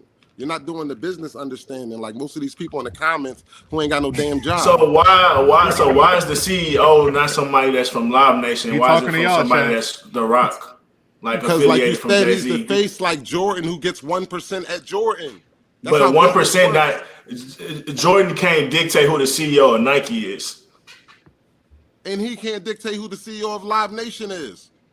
But we talking about Rock Nation. He can dictate who's the CEO of We're Rock not Nation. talking. We talking about Live Nation, like Nike and Jordan. Why are we talking about Live Nation? Because like Nike and Jordan is Live Nation and Rockefeller. It's the same exact type thing. It's Jay-Z's company just partnered with Live Nation. It's still his company. And it's Jordan's company just partnered with Nike. No. How is it not Jordan's company? What are you talking about? Jordan didn't found Jordan. And Live Nation found Rock Nation. It's not Rockefeller we talking about. Live Nation did not. No, they didn't. Rock Nation was founded independent because his name is Michael Jordan. Rock Nation was founded independent of Live Nation. Jay-Z, Jay Brown, and Desiree Perez. Literally equals Rockefeller and Live Nation. There is no Rock Nation without Live Nation. It's Rockefeller without Live Nation. Rock Nation was co-founded by Jay Brown, Desiree Perez, and Jay-Z. Jay-Z as the founder in 2008. Jay-Z then partnered with Live Nation. He is the sitting founder and chairman of Rock Nation. Desiree Perez is the CEO of Rock Nation. Jay Brown is the vice chairman of Rock Nation. Which means that Jay-Z is not getting 50%. Especially if she's a CEO, she's getting. I don't know about the splits. But where are you getting this information from? How did you just arrive at that? I don't know about the splits, but I'm just telling you the information that is public. It's out there. Jay Brown. Arrived at what? You said what? He just read that to you. He said, "Well, he doesn't have 50%." But where did you get? How did you arrive at that? So you feel like Jay-Z owns 50%? Is what you're saying?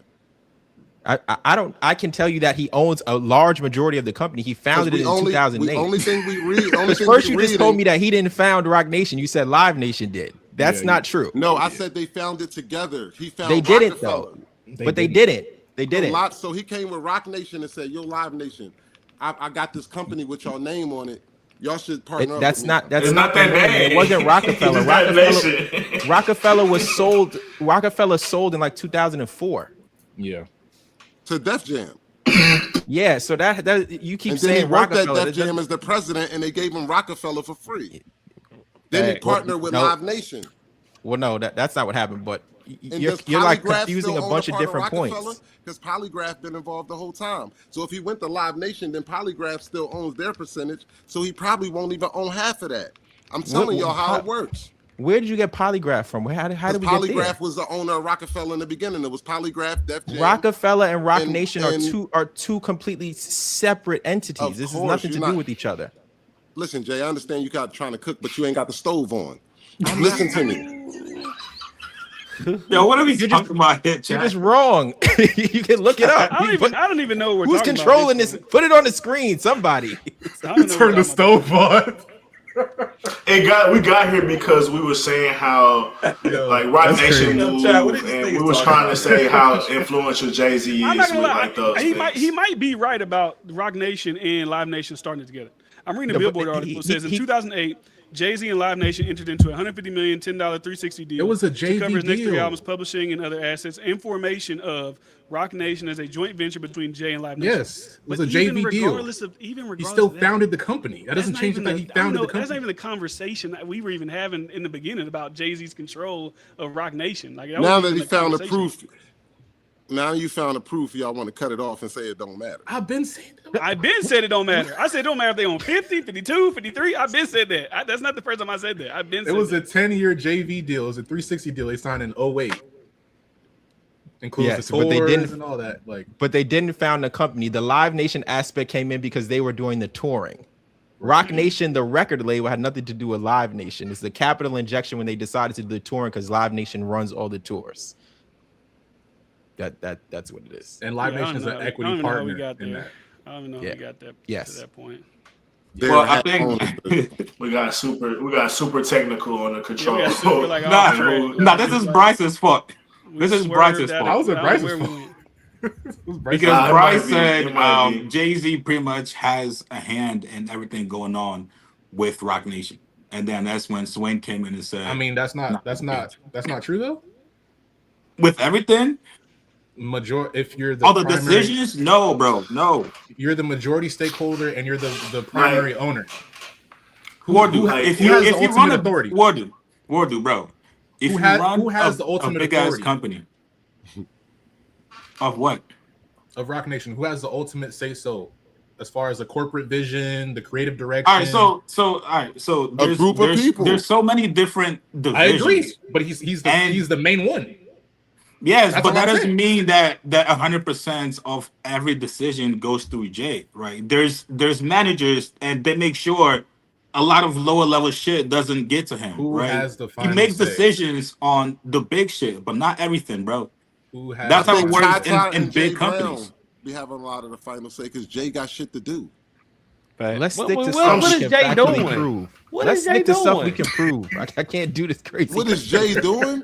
Yeah, what is Jay doing? So Like what he's do y'all such a think busy Jay Brown and man. Ty Ty's doing over there? Just sitting there? Yeah. Oh my god. They responsible for Neo, Rihanna, Jay Brown, and This nigga Ty is Ty at are home great at what they eating mac do. and cheese with his kids. Jay-Z is home. I don't see him in the field like that at his big age. Now, if he don't like something, of course he can interject and say, I don't want it to go that way. But I don't think he sit around all day trying to destroy rappers, man, and trying to have this evil enterprise. Now, shit happens on your way to the top in anything, but I feel like y'all just holding him too responsible for shit that ain't his fault. Can I ask you a question, Philly? What's that? Who do you think has the final say at OVO? I think that's a way Drizzy. different entity. Drizzy. Drizzy is the only one that comes out and is successful at OVO. Was he the only one that found it? No, Oliver, 40. Mm-hmm. But do you think he has the final say in everything that they do? I think all three of them do. I think Not they in all everything, make a brother. mutual Like, decision. I'm just saying the final say. Yo, there's That's all so I'm saying. many shit going on with OVO. They got fucking clothing. They got so many different brands, bro. They're not going to Drake to say yes on everything, brother. There's shit where Maybe not saying it's yes, fucking but delegated he to know like about managers everything. and shit like that within OVO that doesn't go to Drake. Okay.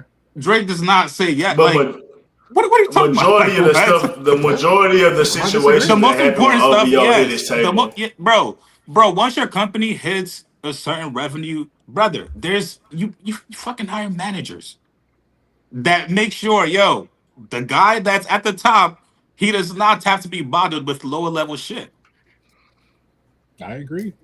Yeah, so what are we saying? I'm just saying at the end of the day, Bullshit. Y'all know that The boy most chronically important stuff, online. yes, but the lower level shit, no. Bro, it's not, even like, so like complicated. this. It's something. It's funny, but this how I feel like much Rock Nation carried. Did y'all see that post about Vinny, the soccer player, where he had the post with Jay-Z and he had Exactly. Janet shut the fuck up, and now it's changed to a Jay-Z post. It's like, bro, I've seen that so many different times where it's whether Joe Budden changing up how he talking, or different people like they have referenced being careful how they speak because they don't want to upset Oh yeah, Jay-Z. for sure. Jay-Z, Like, so it's like, then we want to act like Jay-Z's not tapped in, and you don't pay attention or nothing. Like, bro, we can't have those two. Like, He's come not on on, the bro. internet. Like, I mean, Jay ain't have to give that order. Anybody at Rock Nation could have told him to change that. That's Now what I'm there- saying. now- Y'all just blame Jay for everything. Now But you're he set the correct here. standard. You're right about that. I agree with you here. But it could have been anybody. It could have been his own man who told. Vinny's from Brazil, so I'm pretty sure he's not paying attention to what Drake is alluding to in some of those songs. So his man probably told him like, "Yo, that's probably not the right like, song to have there." That's not That's it. Jay-Z calling Vinny. Be like, Yeah, hey, Jay-Z- hey, brother, Jay-Z didn't yo, call him like, Janice? we y'all niggas represent is you, you need squad, to yo. change- What the fuck?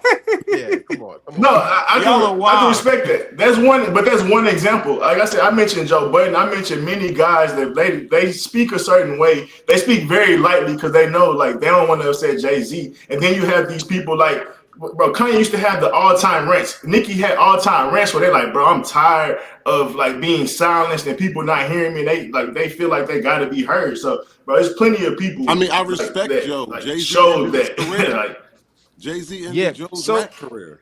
But I think so. What you're alluding to here is correct. Do people have to watch what they say, not just about Jay-Z, but any powerful person in the music industry? Of course they do, because it kills a lot of things. It kills opportunities. If you say something, it could kill a deal. So you have to be careful how you talk on the internet, regardless. All of us to do YouTube, I assume here, we should all be careful about the things we say. You might want a brand deal one day.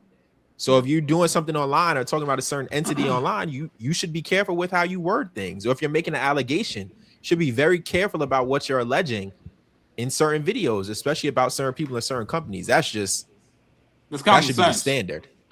Yeah, and that's why like certain bloggers, like they'll make some crazy tweet or post about Rock Nation or Jay-Z. Yo, my shit got taken down. Well, yeah, nigga, what do you think? Like, you playing? Yeah. See, so it goes into I respect that, but at the same time, but that goes for like anybody too. Like, if somebody makes a slanderous post about me, like I can have lawyers take it down. Like I can hit up someone to like take it down. That's not just a Jay-Z thing. Like, I think anybody would respect that approach, but what if it's when you actually have a reasonable gripe against that person, and then they have all the means to cancel you or make you look crazy? That's when we have these conversations. Like, of course, it's like you don't speak against, you don't want to just say anything about anybody, or you don't want to upset powerful people. But what happens when no one's like for years, Jay-Z's been able to control narratives and silence people. Like artists that feel a certain way about Jay-Z. There's plenty of people we could go back and like. I've done many countless videos of it.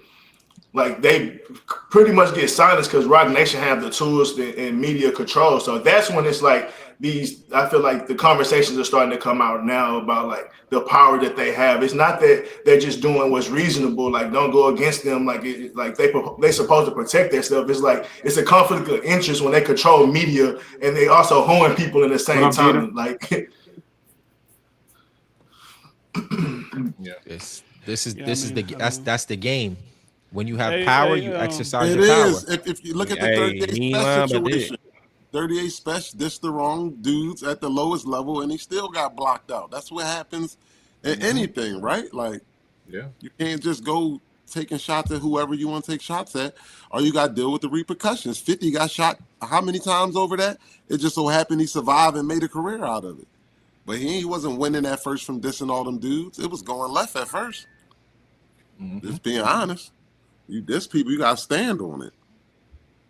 But I don't think Jay cares in 24 hours about a lot. He does make phone calls to people. Joe said he called, this person said he called, yada yada yada. I do feel like Jay makes calls, but not as just as the CEO, just as a regular rapper. Like, what the fuck is y'all doing over there? You know what I'm saying? I don't think he's calling Live Nation like, yo, we got to get this person out the way. Like, I don't really think he's doing that. You know, and you know, like a lot of these rappers like look up to Jay as well. So, and I don't these think rappers like get into media, like they respect Jay, so they're not just gonna slander his name any kind of way. Also, but sometimes people don't got to be slandered. It could be like legitimate critique, and they're like fucking terrified. They're like, oh, I ain't gonna touch that one. Yeah. People are mad about that. I'm not gonna talk about that. It's like, bro, like, what's gonna do? Fucking kill you? Like, what is like? Now, if you don't give a fuck about it, then you just don't care. Like, it's whatever. Like, you don't have a take on it. Relationships matter too. When it's like, for sure, your network is your net worth. Yeah, man, I agree. We just watched them cook 38 Special. 38 Special got cooked by Jim Jones' network. It ain't even matter about the rhymes. The network can't cook that man. Man, Dave East took that man off of his goddamn. That's crazy, man. Have we ever saw that before? That's some emotional shit, man. Taking the I mean, if you do a podcast with someone, you know, what would you do? Like, he probably called up Jim and said, bro, like, what do you think, man? Like, are we fucking with him? No, and, you know, it is what it is, man, but that's the game. Hey, Cheese, you want to know what Flakko's new video he posted an hour ago, the title is? Yeah. What is it? What is it? It says, countdown to YG and the B Team Rico starts tomorrow. That's nasty, man. You see, but look. See, as funny as that is, he don't give a care, fuck. bro. He don't listen, God forbid, but somebody could be out there looking for Flakko. Like, off of just these videos. Like, like, it's funny and, like, you know, the views are going to be there, but you gotta be careful because you're playing with a lot of powerful people. So, and they said Drake sent him a $500 super chat through Bitcoin. Yeah. And Flakko just bought a Maybach truck, so I think Drake probably paid for that one too. So. Yo, you know Drake does gift Maybachs. I heard about that. Definitely give Maybachs. I heard about that. Right there. Heard about that. Bandana, shit, I think a Rafe or something not too long ago. He bought an electric Rolls Royce. You see? Yeah, electric Rolls Royce. Yeah, that's Drake is seeding the stories. That's crazy. Shit ridiculous. y'all have anything to add with the Mallory Bros situation with the DJ Akademiks shit? Nah, I don't really got nothing on It that. was kind of a while ago. I haven't watched the Mallory Bros in years. Yeah. So I don't know what they got going on. Yeah, they said something about Sexy Red being an accessory on that already. Oh yeah, I did see that. I seen that on Twitter though. Yeah. Said Drake's using Sexy Red as a FUBU jersey. That's what they said. What? I thought it was weird. Yeah, but if Drake feels a certain type of way for those guys saying that shit, he should be mad at the whole half of the internet. Yeah, I'm sure he's heard worse. I don't think Drake is mad at them. I think Drake probably laugh at the shit like that. Like, all right, bro, I'm using Sexy Red as a FUBU jersey. Like, okay, y'all got it, bro. Y'all win. Y'all won this one. Yeah, he's heard it all, man. He's heard it all. Listen, man. Personally, I don't really care for Drake and Sexy Red. They made one good song. I would like to see Drake collab with other females. The whole thing is weird to me, but I'm not going to sit here and analyze the man's friends. All right, we know Drake likes some ratchet people, ratchet shit. And that's not him like cosplaying, right? I think Drake really enjoys being around Sexy Red. He's not faking it. I personally don't want to see it, but I'm not. It doesn't upset me seeing them together. I just don't want to hear no more fucking Drake. And I don't care about I don't care for them like as a musical collaborators, but like I don't in public. I'm not like. I don't want to hear any more verses. No more, bro. I'm done. Why is he with Sexy Red? It's like I'm not even thinking about it. But look. Drake do got some Memphis blood in him. You do, definitely do. I think she's from St. Louis though, but Listen, like the ratchets. Drake is 30-something years old. He's insanely rich. And he about to be 40 He likes to have fun. So what else would you be doing with that paper but having fun? 40th year? Is this the 40th year for him right now? I don't know. He's maybe it's a big 4-0. It's a big 4-0. So like, what else are you going to do if you're a basher? And on top of that, this is the thing, right? You said something, Chiggs. You were like, oh, I would like to see him collaborate. I think the days of collaboration with other artists are over. It's not happening. For Drake or for other people. For Drake, he's not collaborating. He's not collaborating with people. Oh, it better be over. It better be elaborate. Elaborate. What do you mean, like? So you're not going to see him features or what? What are you talking about? You're not going to see him go on those feature runs like he used to. And then if you look at the album, obviously Iceman is the centerpiece. What were the features on Iceman? You had 21 who just did a hook. You had Molly Santana. You had Future. And you had Quavo on ad-libs. That's it.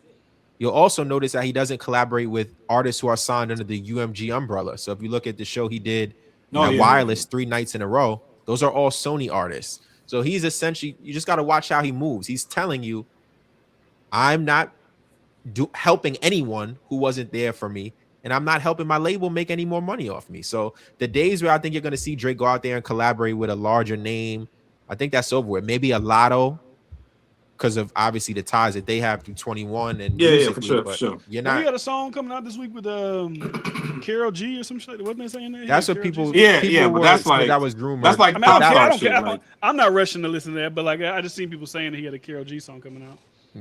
That's rumored. They have a leak that came out. That was supposed to be out a while ago. So people are saying that that's going to come out. I don't think we're going to get any new Drake music for a little minute. Actually, to be honest. Yeah, I don't think so either. After the whole Drake jumping, he better not do no collabs with nobody anytime soon, bro. He just did a collab with Future though. That's different. How's that different? That's one. That's one. And we know why that happened. That was a mandated. Just make a point, really. Yeah, like ran to Atlanta. And quit playing word salad. We know what we. Collabs as in newer artists that's been nigga. You need to go eat a salad. Fuck you talking about? I'm just saying. Like after the embarrassment Drake went through, he better not do no collabs. Nobody in the did he even bring up salad? Where did that come from? I'm just saying, like, you gotta bring out that puppet, he did with He said Future. word salad. He collaborated. Yo, that was so out of pocket. said word These salad. guys didn't have no I don't issue give a with fuck. I'm a Drake. battle rapper. Any nigga can get it. You should have brought out that puppet for that one. I ain't gonna lie. Where the fuck did that come from? What? Oh, that's a clip right there, man. I'm clipping that tomorrow. He said, "Stop the word salad." I'm a battle rapper. I'm on point. I'm telling you niggas, man. I'm not scared of you motherfuckers. Talk your shit, man. What does look at it like this? What does Drake have to gain? What does he have to gain from collaborating with somebody? Nothing. Especially somebody in the hip hop world. I mean, he's 40, man. man. He did his work, man. He put in his work. What else you want from the man? He put in his work, man.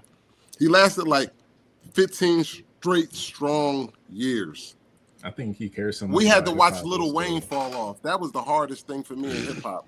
Is watching Lil Wayne fall off. What are you talking? Don't get Bryce started. Bryce. Don't get Nah, Bryce man, we're not started. getting to the Wayne discourse, bro. I'm sorry. No, we're not doing the Wayne shit, dog. I'll crash out, yo. Bryce he fell off in 2013. It's okay, brother. It's been a while. Bryce He sold more than Jay-Z. He sold more than Jay-Z, nigga. Now it sells. Now it sells. All right. Quarter 5, I sold. What Jay-Z say? Y'all looking at the wrong I scoreboard. put blood in the rice, and now it's B rice. Oh yeah. All right. Jay-Z say y'all looking at the wrong scoreboard. Getting sleepy. All right, man. All right, let's quickly talk about this Meek stuff. Meek Millie. Meek dropped an album last weekend. Did you guys hear it? You said Hold on, Meek he did? dropped an album? You talking about Rick Ross, bro? No, hold on. Meek This dropped nigga the said single, Meek, man. he dropped the Meek single. dropped the record, bro. He He Dropped the record. single. Dropped the record. Made Hold me on. feel Hold like I on. wasn't from Philly. Like he dropped the whole The album. whole project. Like, God damn. Okay, I no. would've known about That that. was a single. I Yeah, mean, I don't know. The song dropped wasn't a bad. single. The song wasn't bad. I just don't know why he remixed his like most popular. So that's the like, conversation. People feel like he's double dipping, right? You know, from your number one smash hit from like years ago, and now you're remaking it in 2026, hoping to achieve the same success. I don't think this record is going to hit the same. It sounds a little bit too familiar, like to the first one. So it's like, why would I listen to Nightmares and Dreams when I could just go listen to Dreams and Nightmares, right? Look, I'm gonna So for me, that was a lazy attempt. I'm gonna tell you why. Look, it's not gonna be a smash hit. It's mid, but people on that actually listen to the radio is gonna actually. It's not mid, but it's it's not gonna catch on. Like, bro, Yeah, it's not gonna be a hit, but I think Yeah. for the fans, it'll be a good B-side like record. Like I think it'll be a good album. The reason why it's gonna catch on is because it's just nostalgia. It's just nostalgia for the average listener. They can be like, "Oh, okay." It's not garbage at all, but as far as a critic, it's like, why do you do that? But I'm not mad at Meek because for the past few EPs and singles, Meek has been dropping was ass, bro. It's been ass. So I'm not mad at him for taking. He's trying to catch one. He's trying to catch one. At least it's gonna help him get traction. Well, I think Meek's problem has nothing to do with music and everything to do with the packaging of the music and marketing. So that's the issue. So if you're gonna redo the song, how are you putting it out and how are you trying to sell it to people? And I think his personality is the thing that's turning people off. The things that he's tweeting online and people are looking at you like, "Are you okay up there?" And I think that's Meek's biggest misstep. It's not. I don't think that's rapping it. ability or That's his not song it. making ability. Meek is just putting out ass quality material. Like from the shit Meek has been doing for the past few years. If he's been putting out heat, it would people would sweep that under the rug. Nah, people would sweep that up under the rug. Even like his beef with Akademiks, like that's the narratives that's just out about him being with Diddy. Like it's a lot of narratives, just bad, just social media presence in general. Like I always said this about Meek Mill. That's what's been honing him more than anything. Like his music has been really good to me, actually. Like him and the collab project with him and Rick Ross. Really like, good? Like, that was a fucking stretch, bro. I don't know, bro. I don't know, bro. Like I said, for me, niggas say I like everything, but Meek Mill ain't been. You do like everything, bro. You do, though. You do. Let me ask y'all a question. So for those of you who don't think you think the problem is the music and not the marketing and the packaging. For sure. When you think back to Meek in 2015, right before the Drake battle, or 2016, right before the Drake battle, when you look at him as an artist, how would you describe him? Street rapper. He was rapping street about rapper. the reality, the stuff he went through in the streets. There you go. This Meek of today is rapping about rollies, That's what he came out rapping about. Money. He's Rose red in my diamonds blue. He's always rapping about that. But now listen to this. Listen, you looked at him as a street guy. So when you look at someone as a street person, that person is street smart. That person has street credibility, and that person is cool, right? That's what they're selling to the world. This is who I am. Everything Meek has done since 2016 has reverse engineered the thing that he built. He's no longer seen as cool due to the internet. Him tweeting out the Amazon link. We all know what that Amazon link was. All right, Jay. Go ahead. I didn't want to bring that up. No, that was funny. The fucking Amazon link. But no, I think that was a good pull. I forgot about that. Yeah, that was crazy. I think Bro, social horrible media social media maybe has like 5% effect on it, right? Because even like the situation with like the water bottles and like the little kids on the side of the road, like bro, it's been a lot of bad moments with me. He was in the yeah, but the bad moments is just internet stuff, right? Like Meek has a lot of street fans, right? So these guys are not really on social media. And like a lot of these guys, they don't really look too hard into that stuff like some of us do. Like they just look at that shit as jokes. Even fucking Michael Rubin. But let's be honest, Bunny he hopping, needs the right? people on the internet to be fucking with the shit for it to be big like that. So it's like he needs these people.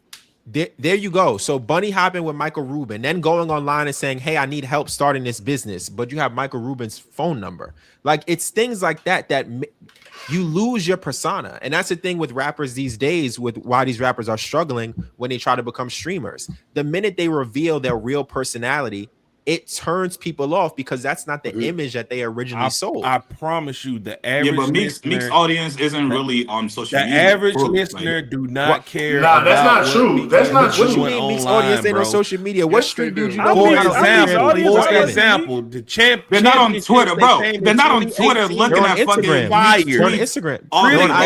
Hold on. Championships that came out in 2018. Meek Mill was on that same bullshit. That was one of his best projects ever to come out, and that was some good music. 8 years so ago. it's no excuse. This man, he can actually put good music out. It's just he's putting out bad product. I'm gonna tell y'all a cheat code though. I'm gonna speak on two things. Speak on that intro that he redid. I don't think that's gonna fly because the new intro is about to go crazy the whole year with the Sixers. The old intro gonna go crazy with the Sixers. Now, if he drop an album like he did when the Eagles won the championship, while the Sixers won the championship, what that has to do with? Because he got the momentum last time. Chubb Rock, come on, that's man. why it's gonna get momentum. The new single is nostalgia. That's why. But you don't think they're gonna play the original so much that it's gonna drown out this one? But I'm saying no. What I'm saying is when people listen LeBron to the original, when people listen to the original, it's gonna harpen back on this new single. You think the new single is not gonna pull up in Apple Music and stuff like that? Nobody recommend Black that? TV. I'm keeping the bug with you. Nobody gives a fuck about the new single. Let's just keep it. They don't care. And for context to the championship thing, I'm looking at it right now. Meek Mill got out of prison in 2018 when everybody was like free Meek. So his perception was like he was the underdog. He was getting done wrong. Everybody wanted to support him. So when championships drops 5-6 months later, you kind of got a lot of good PR running into that. So I feel like I disagree. The music is great. Championships the music is great, but it's like good product with or without what happened prior to that. How many albums? Me personally, I think that's the second best album he put out. How much did he do first week? Perception is a lot. I feel like your perception is a lot in the music industry. I'm just gonna be quite honest with you. Your perception is everything. How much did he sell first week? What championships? It was like 5 something, 4 something. Not 5 something. Come on now. Probably 150, 2. Championships? They're like 3 something. No. Nah, 229. So 229. Now, Chigs, this is back to you. You think that 229 that Meek sold in 2018 is a bunch of street dudes? I think probably. Stop. Cut it out. Stop thinking. Stop. No, that don't make sense, bro. Meek popped. Meek popped in the block era. I'll say 60%. It's not. 60%. And this is what I'm saying. You got to carry your audience. So from 2018, which is 8 years ago, to 2026, Have you gotten new fans? I want you to go ask the 16, 17, or 18-year-old kid when they think of Meek Mill, what comes to their mind. And it's not going to be about him. It's going to be about somebody who he was associated with who's now incarcerated. Their perception of him is completely different than our perception of him because we're a little bit older. So that's why it's about the packaging, because you need to adopt new fans. We're in a streaming era 100% now. Meek hasn't translated well to social media. He hasn't translated well to streaming. The music could be good, but if no one cares to hear it, then what good is it? That's why he put out this new single for nostalgia purposes. But that's not enough. What's number one's Meek Mill song? That intro. But that's not enough, is what I'm saying. You like it. Go ask an 18-year-old kid. As a Meek fan, that's not enough. I don't even think I'm not gonna say you don't like it, but like you're probably not gonna. If we do this, let's say we do this for a month from now.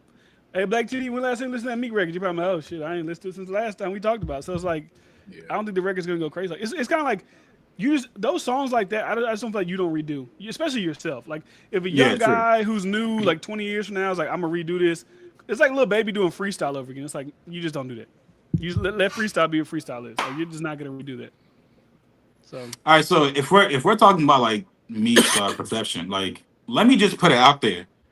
My perception of Meek has never changed. Like Meek is still a street guy to me, regardless of like whatever tweets and the Diddy Pool stuff. Like that's never changed to me. I don't know about you guys, but the way I saw Meek in fucking 2013, 13 years later, that's still how I see Meek. So like all the Twitter stuff is like funny and shit like that, but Meek is still a street person to me. I agree with you, and I know he is because when he's in New York, I know who he's with. But now the question is, the way that you see him, is that the way that the world perceives him? We got to get outside of our own view. Is that the way that everybody else looks at it? From the videos that I make about Meek, it's still a lot of people wouldn't really play with him. Look at your chat right now, though. They're joking on it. Look at your chat. What are they well, referencing? That's online. We're not like, bro. This is live stream. How do people consume music? People make jokes on live stream, man. If we're talking like, try hard. I want to actually pull up. All right, so if you think any of these guys like making jokes about Meek, do you think these guys would actually go to Meek's face and say it? No, but that's not the people question. are going to make jokes online, but that's just what it is, right? Like, that's not what I'm saying. What I'm saying is that perception affects the way that they listen to the music and if they're going to listen to it at all. Not are they going to say something to his face? Obviously not. But this is the perception that a rapper has to have. Rappers are cool. Rappers have always been cool. And that's still Meek, though. That's still Meek. Meek still has that aura. But to you, okay, again, wait. You got to get outside your net. Can we take a poll here in this stream with 7 of us here? Yeah. All right. Okay, what's the question? All right. Has anyone's perception of Meek changed? Like, does anyone not think Meek is a street guy anymore? That's not the conversation that I think we should be asking. I mean, it's really not. It's like, do we see he lost aura, or do we see he lost? Do we see he lost popularity? Guy, but you could be like a doofy, like you know, you kind of. I mean, yeah, bro. The Twitter shit is funny, but people still look at Meek in the same fashion. I don't think so. I don't think majority. Yeah, he lost a lot of steam, bro. Let's be real. The evidence tells you otherwise. Are you saying like if I was around Meek, would I be like, would I be like, ooh, I'm in the presence of a street guy? I don't think I'd be like, ooh, yes. I don't think. Yes. If I was around Pooh, if I was to see Pooh Shiesty, I'd be like, no, Meek, bro, no, bro. People, if you ask people right now, you said, who do you think is this? Like, if you put these two people next to each other, niggas will clown Meek like crazy. In comparison to Pooh Shiesty. Not in person. Not in person. If we decide, if you nobody's clowning Meek in person, bro. Real, trust me, I know. Stop. He's for real. Stop. No, but Chig, we can all laugh and troll online. Chig, that's all funny and shit, but like in real life, nobody is making these jokes to Meek's face. Yeah, but also too, it's more like the entourage than the person. Like, yeah, I wouldn't be afraid. I wouldn't be afraid to see Meek Mill say. I wouldn't be afraid to clown Meek Mill for bunny hopping in front of him. Which one of y'all gonna check Meek in his face up here for real? Let's be honest. You guys are right, but I think you guys are. Yeah, who's checking? I know Meek here on this panel. The question is not is he still a street rapper? It's has your perception of Meek changed? That's what I asked. Has your perception? Checking what was the perception prior? As perception prior was what? Someone intelligent. He was cool. A street guy, and he was cool. Street. That's I don't. no, that's hey. one. That's one of them. And I'll tell you, Man, Jay-Z come is a on, street bro. guy. My perception of Hov is I don't is- look is at Jay more as than a that street now. guy. I don't look. I at don't Jay know as a street why. guy. I don't know think why. definitely- Jay I'm is a surprised. No. That's crazy. What? That's crazy.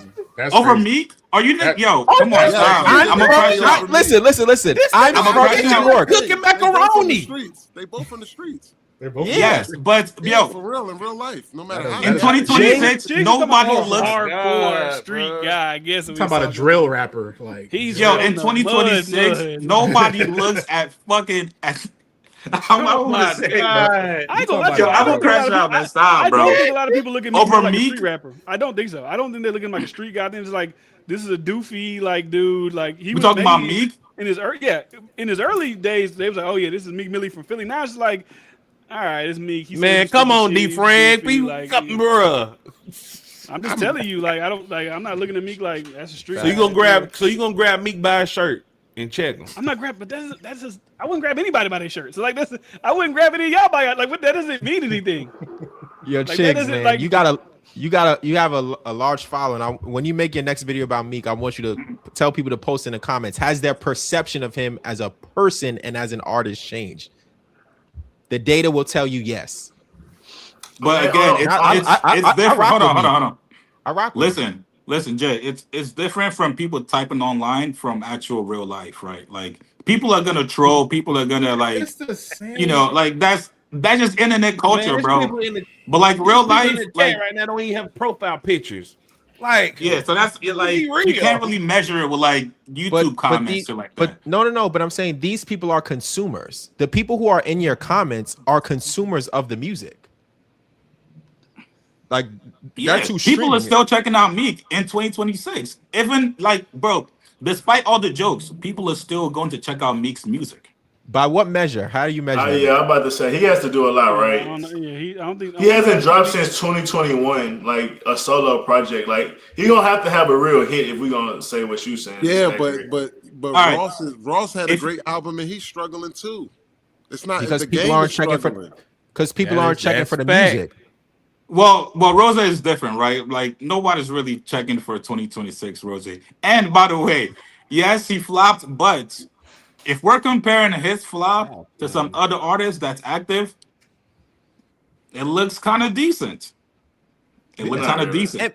And Meek can still get a bag with music. Meek will go to the UAE, Saudi Arabia, and get Dubai and get a crazy bag. But I'm saying where he was 8 years ago has drastically changed. I know he's not on a major anymore, he's independent, but it's a little bit deeper than that. It's like I said, it's the packaging and the marketing of the artist, which now is more important than the music. This is what matters. Just like how you make a YouTube video, if you have a great thumbnail and a great title, you're converting people to click on your video, even though your video may be trash, because that's how you're marketing and packaging everything. Very true. You can But argue people that's is- how it's always been. Yeah. Yeah, I mean, we can't say the internet don't matter either, because I mean, whether you believe it's true or not or whatever, like even think about No, I'm when saying that. Akademiks I was mean, kicking Lil yes. Baby's back in, and then he said the label paid him not Lil to say Baby nothing 'cause too.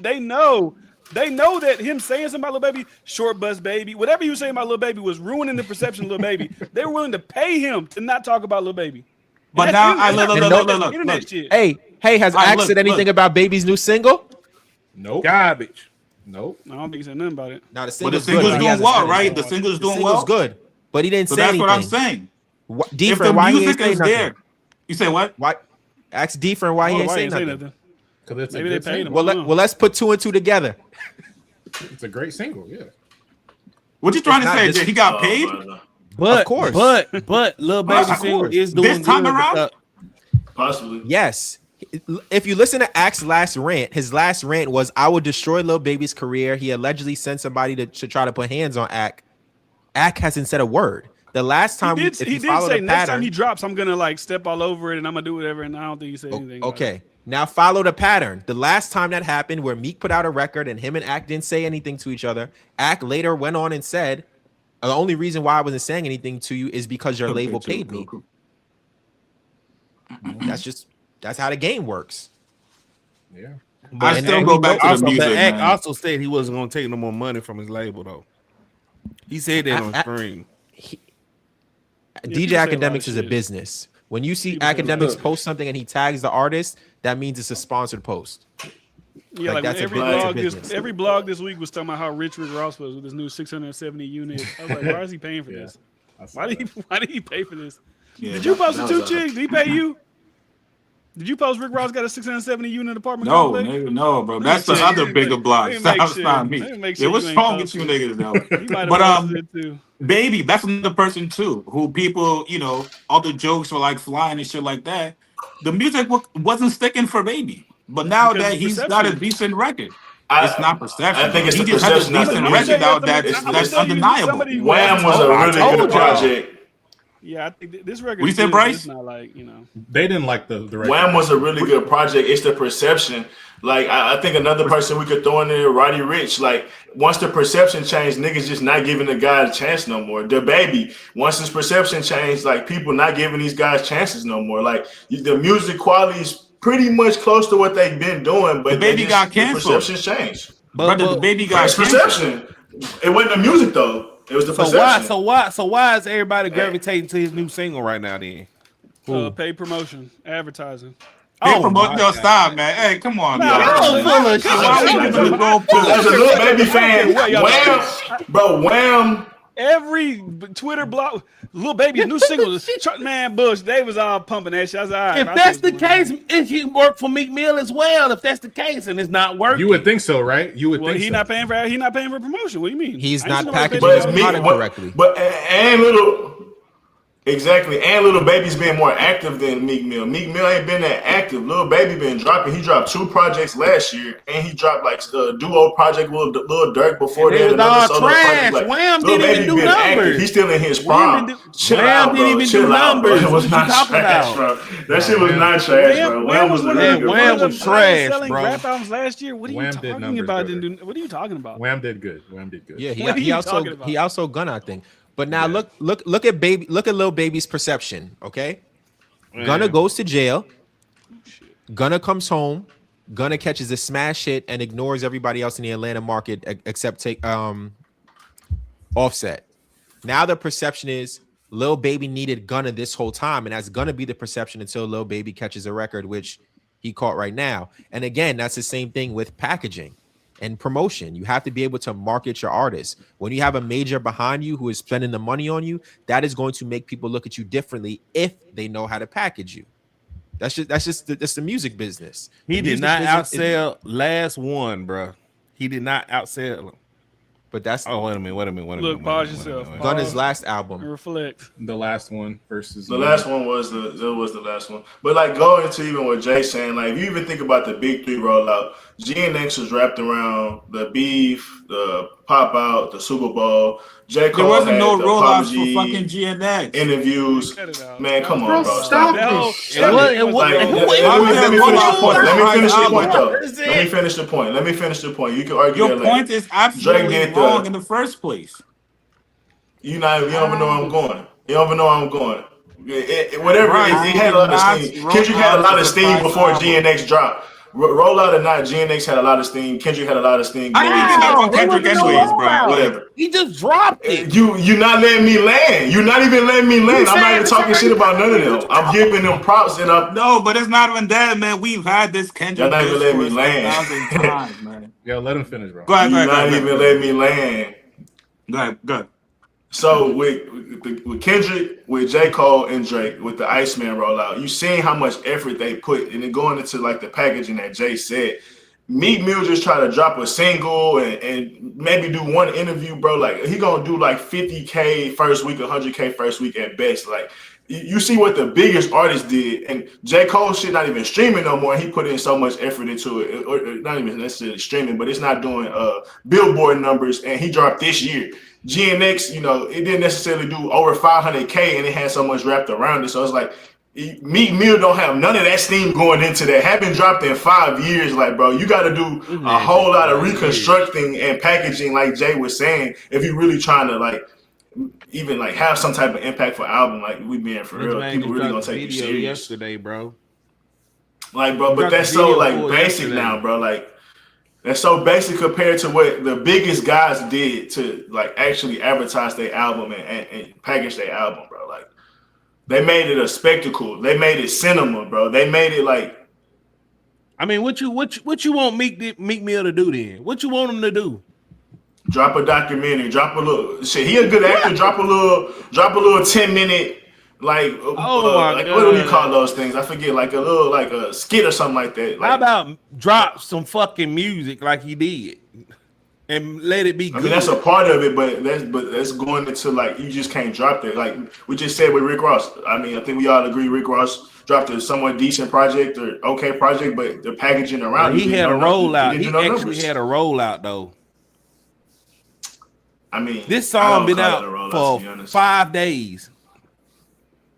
Video dropped yesterday. This song is not doing shit. We're not going to talk about this song in 2 months. Like, what are we doing? And I'm saying like this is like the basic kit of a rollout. I mean, like actually putting in effort that like an elite artist would do. Like that's the difference. Just saying, oh, he dropped a single and did an interview, like bro, that shit's dated. Like we going back to some conversation we just had earlier. How you gonna connect to new demographics that's younger, or or people that's not necessarily your fans anymore, or never really heard from you because it's been 5 years. Like how you gonna connect with them? You can't just drop a single. It ain't been no 5 years, man.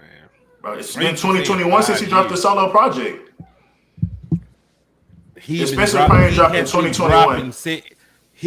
It's been 5 years from his last album. He been putting out EPs and shit since then. You must forgot he did a collab album with Ross. Man, I like that album a lot, but it came and went. Which was good to me. I think it was really good, but it came and went. Just because once again the packaging wasn't great. Like honestly, that should have had a great rollout behind it. Like I think of like what's the guy, Metro Boomin, when they did the heroes and villains and shit like that, how they really put a package behind it and got people into it. Like for Meek Mill and Rick Ross to do a collab project, bro, it should have been so much emphasis around that. Like from the Meek Mill fans and like Meek and Rick Ross trying to invigorate their fans and bring them together and like this is what y'all always wanted. Like it was so much they could have did around it, and they pretty much just dropped a couple singles. So what's Lil Baby excuse? Because Lil Baby didn't have no rollout for that Rich Carlton bullshit. He just dropped it. It's a good record, bro. What do you want me to say? Pay promotion. I think that's just a single though. All Meek got to do is put out quality music. Just put out good music. I mean, I think they're in different phases of their career though. The marketing matters. I've been on the Meek Mill hate train for years, and I want this man to succeed.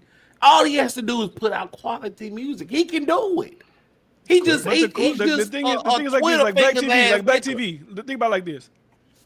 We all like what Jay said earlier. We think we put out great videos, but if people aren't clicking on them, they'll never know. Some people don't even know that Meek Mill just dropped a fucking like a whatever, because he's independent. There's no marketing. There's no even like thirst even wanting a new Meek Mill record anyway. So it's like he's not gonna get that. It's not gonna happen that way.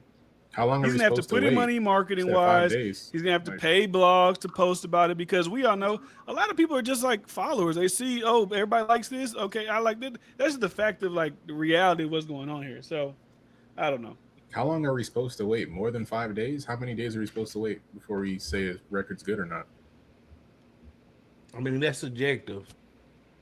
But if you going by measurement of what the people are saying, I mean, I don't know. I mean, I don't know. All I'm saying is the reason why Lil Baby's Rich Carlton is gaining traction because it's all over fucking TikTok. And it's a good song. I don't think it's a good song. I don't think it's a good song. I think it's one of the better Baby songs. I think it's one of me too. I agree. Yeah. So I asked a question. Jay, you're muted. Do y'all think Meek, if he drop, he'll do future numbers? You're muted, Jay. I said it's a different Baby record. It's a different beat. He got with a different producer and gave you a different sound, which we haven't seen him do because he was making a lot of the same songs over and over. So it was packaged differently. Look at the way, again, look at how he marketed the record in the music video. Look at how he's dressed. Look at the difference between his normal videos versus the new video. Clearly, there was a meeting with the team that said, hey, we got to kind of go back to the drawing board and switch some things up. It's evident in the work. Yeah. So you don't think the packaging of Meek Mill song is based off nostalgia? I don't think the packaging, especially when LeBron coming to Philly. All of that stuff is irrelevant. Meek recorded the song and did the video long before LeBron was signed with Philly. I mean, he did. He did record it before he went to Philly. Yeah. Yeah, I see the connection though, but you know. Yeah, I mean, listen, are you? Again, it depends. It depends on what your measurement is for good music. We could debate if the song is good or not, but if we want to talk about the impact it's going to have, I think there are certain measures that we can take. My measurement is them first week sales or whatever. So what you would think he could do first week, right? If he dropped this year? Well, right just now? Look at where it charts. Just look at where the single charts. I think he'll do 40. 50. Yeah, if he dropped the album, what you think he doing this first? Which isn't bad for it. Depends on when he dropped. Future dropped y'all saying Future dropped a bad album. He dropped 100. He's on a label. He's not on Future's level. I think Meek would probably do a little bit under. I think 65 first week. I think 40 or 50. Probably somewhere 50 and 65 or 70. I guess 30. 30. If this is the no, don't do that. I don't know. Nah. It all depends on when he drops. That's all it is. I think he'll do more than Rick Ross for sure. Oh yeah, for sure. Listen, I think you know what's interesting. But that's I think not great. We had this on the list to talk about the algorithm, like the algorithm is working against people. I think Meek put out a tweet that was saying that alluded to that, saying, "Oh, the algorithm has been working against me all these years." Talking about from like months ago? Well, no, like month? 2-3, like last week. Didn't he say he asked ChatGPT why his streams went down? And it was that shit was funny. I ain't gonna lie, that was a funny ass tweet, yo. Bro, like, come on. Oh, here we go. It's called propaganda. They almost ruined the whole rap game with all the propaganda and narrative control for the benefit to boost the image of viral artists who doesn't really have talent or a real image. So I think what Meek is doing there is essentially confirming what I'm talking about the whole time. How do you package and sell? Put that back, Wordu. Yeah. It says, who do y'all think could come back with a rollout the right way in a time like this other than Big Three? Well, what's the Big Three to you? Come on. I think Travis's perception. What's the Big Three? Are we including Future in that? Like, because I don't think fucking Cole is in the Big Three anymore. Okay. Fuck no. Okay. Well, listen. I ain't Cole, gonna lie. What's about Cole fans in here? Jay, I'm looking at them. Cole I'm looking at them arena tours. I mean, he's like, you know, J. Cole just sold out 5 nights in New York City. 5 nights. Yeah, bro. Like 5 nights in New York City. J. Cole is the reason J. Cole's perception is the way it is because there aren't content creators who make content about Cole and push Cole narratives. There's like one person. Except for shout out to Caleb on Twitter. Twitter. No. On shout YouTube? out Caleb, bro. Shout out Caleb from Twitter. We talking Twitter or YouTube or what? YouTube, which platform? I'm new to YouTube, so if you know somebody, I only know Caleb. There's a bunch on YouTube. There's a bunch of Cole fans on YouTube. But I'm saying that you push gotta Cole, search for it. Huh? That push him. Yeah. Like who? No, I don't like know. a big platform or like just like regular. I'm talking creators. like a big creator, like how there are Kendrick creators. If we were to say who are the I'll Drake say Rory creators, and Mal who the are Kendrick probably creators, the. Rory and Mal are probably Rory and Mal. the biggest Cole. Well, that's not a good example. Despite, all right, wait. They just got that's just the Marius. Dirt with Drake. Wait, all right. Despite Mal constantly shitting on Cole the last 2 years, prior to that, they fuck with Cole. That's what I'm trying to say. They fuck with Cole. But they don't push Cole. Like if you were to say who's the Cole podcaster or who's the Cole YouTube creator, there isn't one. Nobody. I was looking for one. I mean, there's not like a so dedicated creator, right? For like any one artist, I don't think, right? Like, but they do keep people up with what's going on with Cole. Let's not say dedicated, but like if people said, "Hey, this YouTuber here," they would assume he's like this person or he's I could probably think of one, but I mean, like I said, Caleb. I mean, the Vegas people, but they don't really. You lost in Vegas. They got the Cole interview. So that's what I'm saying. Like Cole is doing everything that a big three artist is supposed to do, but no one will talk about it. Like I covered Cole's rollout, but those videos only did 10,000 views. So how many people is that really reaching? But when you look at the impact in person, he drove his car from Fayetteville, North Carolina to New York City, all across. Every stop was crowded. He has he's doing stadiums and arenas, and you just sold out 5 nights in the biggest market. Like there's no denying the impact of one of the biggest beefs in his life in front of millions, and still got the job done. What? I mean, I guess back to this person's question: who do y'all think? I mean, if you're saying who could like have a massive album rollout, Travis Scott, obviously. I mean, that's I would say Travis because Utopia was kind of a letdown for me. So Cardi, Kanye. Kanye's doing pretty good. You gotta put Future in there. I don't know if Future's capable of like I don't see Future as like the rollout kind of artist, but Future is, to me, he's right below the big three. I feel like his Metro Boomin project was the best example of like a rollout, but then that kind of was wrapped around the beef, but I don't know. Yeah. Definitely nobody knew I could think about off the top of my head. Don Toliver would be, to me, the only newer artist who you can put in that place. Just because Tyler, of how Creator, well for sure. Oh, Tyler. Oh, Tyler, yeah. Yeah. Don is the only new artist. If Dirk beats the Murder for Hire, he's gonna be out of here. He's not beating that. If he, I don't know if he's not beating that. Especially the judge they just picked the other day. He's not beating that. You're gonna give him the Young Thug special. Oh, shout out to Q Dillon. Q Dillon said Shaq no life. Yeah, Shaq does. I don't watch his content, but he likes J. Cole's his favorite rapper, I think. Oh yeah, there is some people because a lot of people got sent like. There's a decent amount of Cole supporters on his favorite rapper. But he's a reactor though, or something like that, or something. Yeah, well, yeah. I mean, again, there's no like really dedicated just Cole page, right? You know, but you can tell when like some people are fans of one artist. Yeah, and also Cole's not in the news as much as the other. Yeah, he doesn't really talk to the media like that, and he's not really like in drama for people to keep his name in the news cycle. You can tell by his interview run he had, because he was just saying all kinds of crazy shit in all them interviews. The last run he just had? Yeah, with interview run. Yeah, I mean he had stuff to address, right? You know, he had a lot of open questions that people wanted to know about. So but Cole is never doing that again. He's never doing media interviews where he's just fucking gossiping and talking about like this artist of dark. Like that's never going to happen again. How you know? It's never going to happen. That's not even Cole's thing. But he knew that people wanted to hear from him about the beef, about Drake, about why he backed out, and like all the behind the scenes stuff. So, but that's never going to happen again with Cole. Cole said he was done. You said what? Cole said he was done. He's done with what? Music. Retiring? Get the fuck out of here. Rappers don't retire, bro. Like, yeah. He might take 2 or 3 years off, but he said he would come back when he feels like it, but he said he'll do features and stuff. But I was gonna say, so I'm newer to YouTube. I just started making content on YouTube like probably a year ago. Yeah. So I don't really know all the creators and all of this stuff.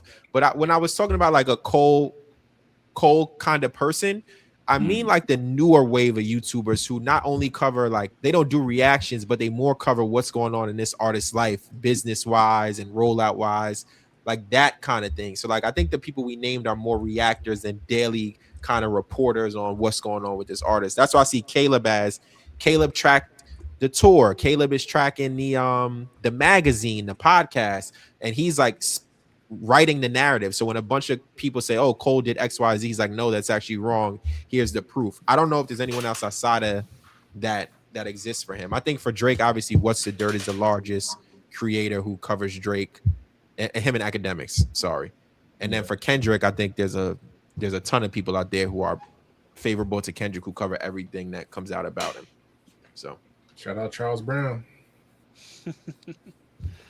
Shout out Charles, man. They got smoke with him or what? Nah, Charles. That's DiFran's best friend, bro. I was about to say, man. Shout out Charles, man. Yeah, put some fucking respect on his name. Nobody, man. Oh, wow. Charles is cool, man. I think he wanted to debate me. I don't know what happened though. That's a debate, man. That'd be fun. That'd be cool. I think he's in New York. I mean, he sounds like he's from New York. I think. Nah, he's from. I think he's not from. I think from DC or something. Those content creators don't want to debate me, man. That's what's the reason why? All they do is block you. What you got Twitter. Smoke with him? No, I spoke to him before. Okay.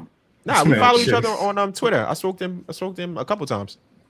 It's just push back to their ideas is smoke. I'm just like, bro, you said something dumb.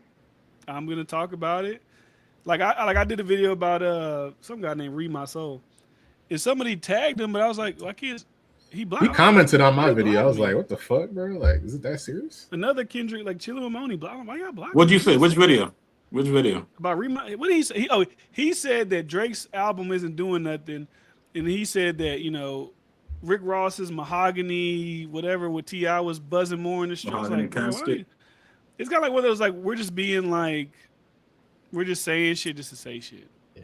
Like, why are we doing this? Yeah, it's impossible to have smoke with content creators. Yeah, like that's I not. don't even know. Not and I always say they're probably like good people, like in real life. I don't know, like, but it's like y'all just saying stupid shit. So I'm just talking about it. Like, it's yeah, I've spoken to Charles before through DM. I've spoken to Justin Hunt before. I've spoken to formerly known as Jalopy Bungus Jason. I've spoken to everybody pretty much. Oh yeah, y'all were who I've supposed interacted to be with. Y'all were supposed to be the ultimate debate right there. Yeah, Jason. I fuck with Jason though. Yeah, he cool. I spoke to him. He's a Steph Curry fan. I'm a Steph my goat, man. So we be talking about basketball. But I don't think anybody wants to debate me anymore. I think that ship is sailed. It's cool. Jay, I do gotta ask you. Yeah. You went viral for your what was it? You had a debate between, I guess you were the Kendrick fan or something like that. No, I was a Kendrick fan. Don't say Yeah. There's a video of Drake gonna you unfollow him. Don't say that. No. There's a first video. The one with Danny from the Stop. With Danny from the Stop. Yeah. Were you like a Kendrick fan? No, he was. No, I was representing Drake debating 5 Kendrick fans. I got you. I think a lot of people's critique about that video was that those guys weren't really Kendrick fans, right? They were just people who you might have heard a couple records, but if you can't name like actual deep Kendrick records, you're not really a fan. So I think people said that was kind of like propaganda, in a sense. Well, I'll explain. I mean, you're probably not the one that did the casting for the. Yeah, I walk people through it if they don't know the story. Danny, I met on Twitter. He asked me just questions about how to like produce a debate because I do sports debates also. So I gave him some feedback and he said he was doing Drake versus Kendrick, and I wasn't even the person who was supposed to do it. It was actually, I recommended a couple people to him, but he was like, oh, it didn't work out. So he asked me to do it. So I just showed up. I don't know who was going to be there. I didn't know any of those individuals. Okay, yeah. All right. At all. So I remember don't seeing know. Danny on Twitter. He was like, "Hey, any Kendrick fans in the I don't know NYC area want to do it?" He asked a bunch of people. That's probably who he asked a bunch of people. So were they Kendrick Lamar fans? Like true fans, not just on some passively. Well, I don't know how you measure a true fan. I don't know. I don't know them, so I don't know them. I walked into a room with 5 strangers, and I had my. They might not have just been good debaters, you know. It could be that, or it could be they were saying crazy stuff. Like, it could just be that. Yeah. Even with the NFR, I did the same. I debated GNX versus Iceman on the NFR podcast, and the result, I believe, and I think the comments will say, were exactly the same. And it was just because it was what it was. When you take these online crazy conspiracies and try to present them as fact, it's easy to dismantle. So that's it, you know. I got another question for you, Jay. Why do you think you kind of been aligned to Drake throughout the beef? Like, people may call you biased or something like that. Like, do you think it's just because? For me personally, I think it's because Drake just was in like more in line with the truth versus like Kendrick could possibly being. I'm just saying from my personal perspective, Kendrick was being a little bit of a hypocrite, you know, throwing rocks from a glass house, something like that. I just want to know your perspective of like, because, you know, obviously it's not the popular opinion to be on Team Drake post 2024. It's not true. No, I wasn't. That's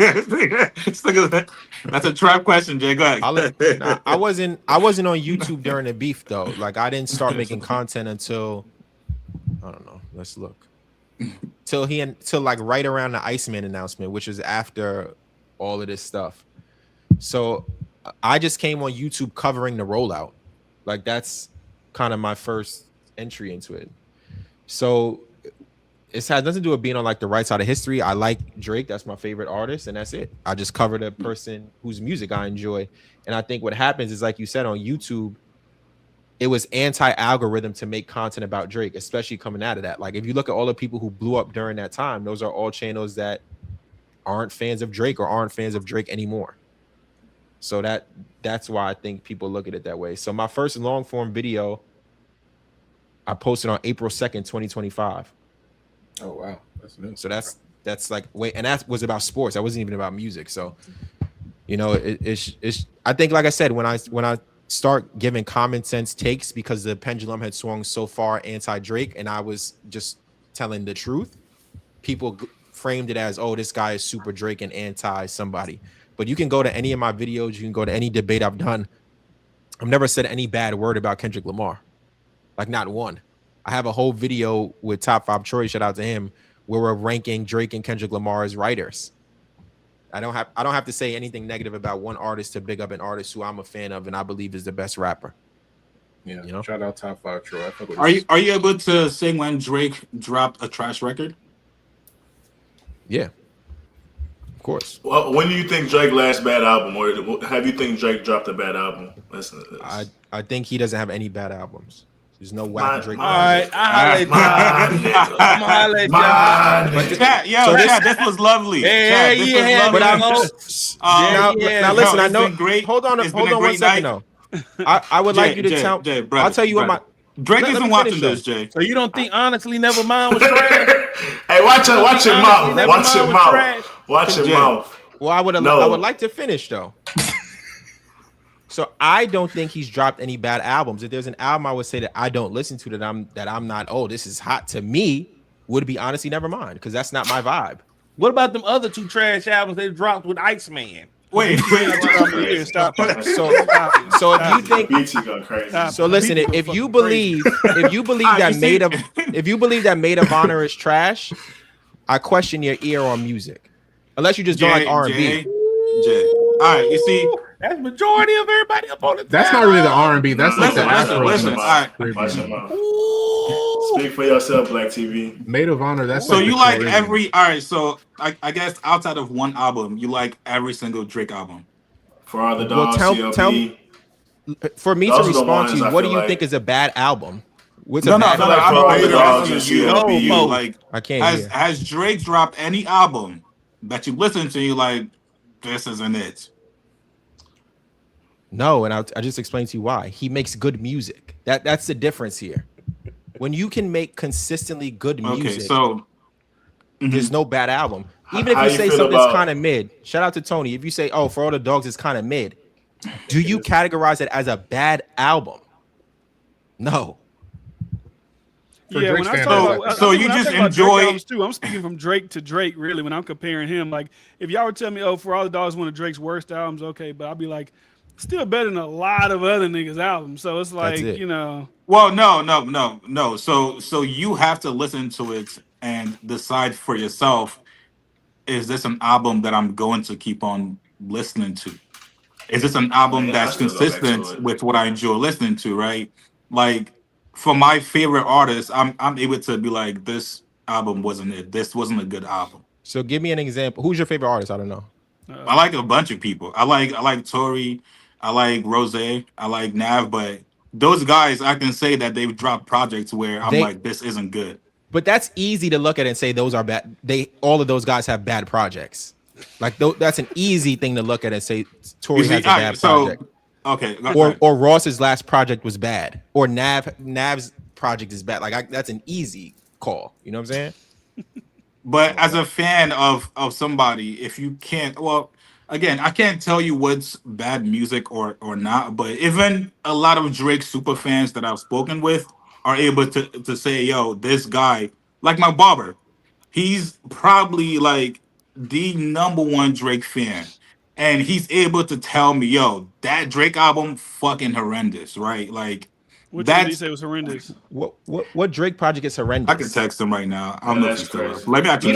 You shouldn't wake up for this because there's no horrendous Drake project. Like that's horrendous is crazy. Horrendous. I think horrendous is worse than bad. Honestly, never mind. It is.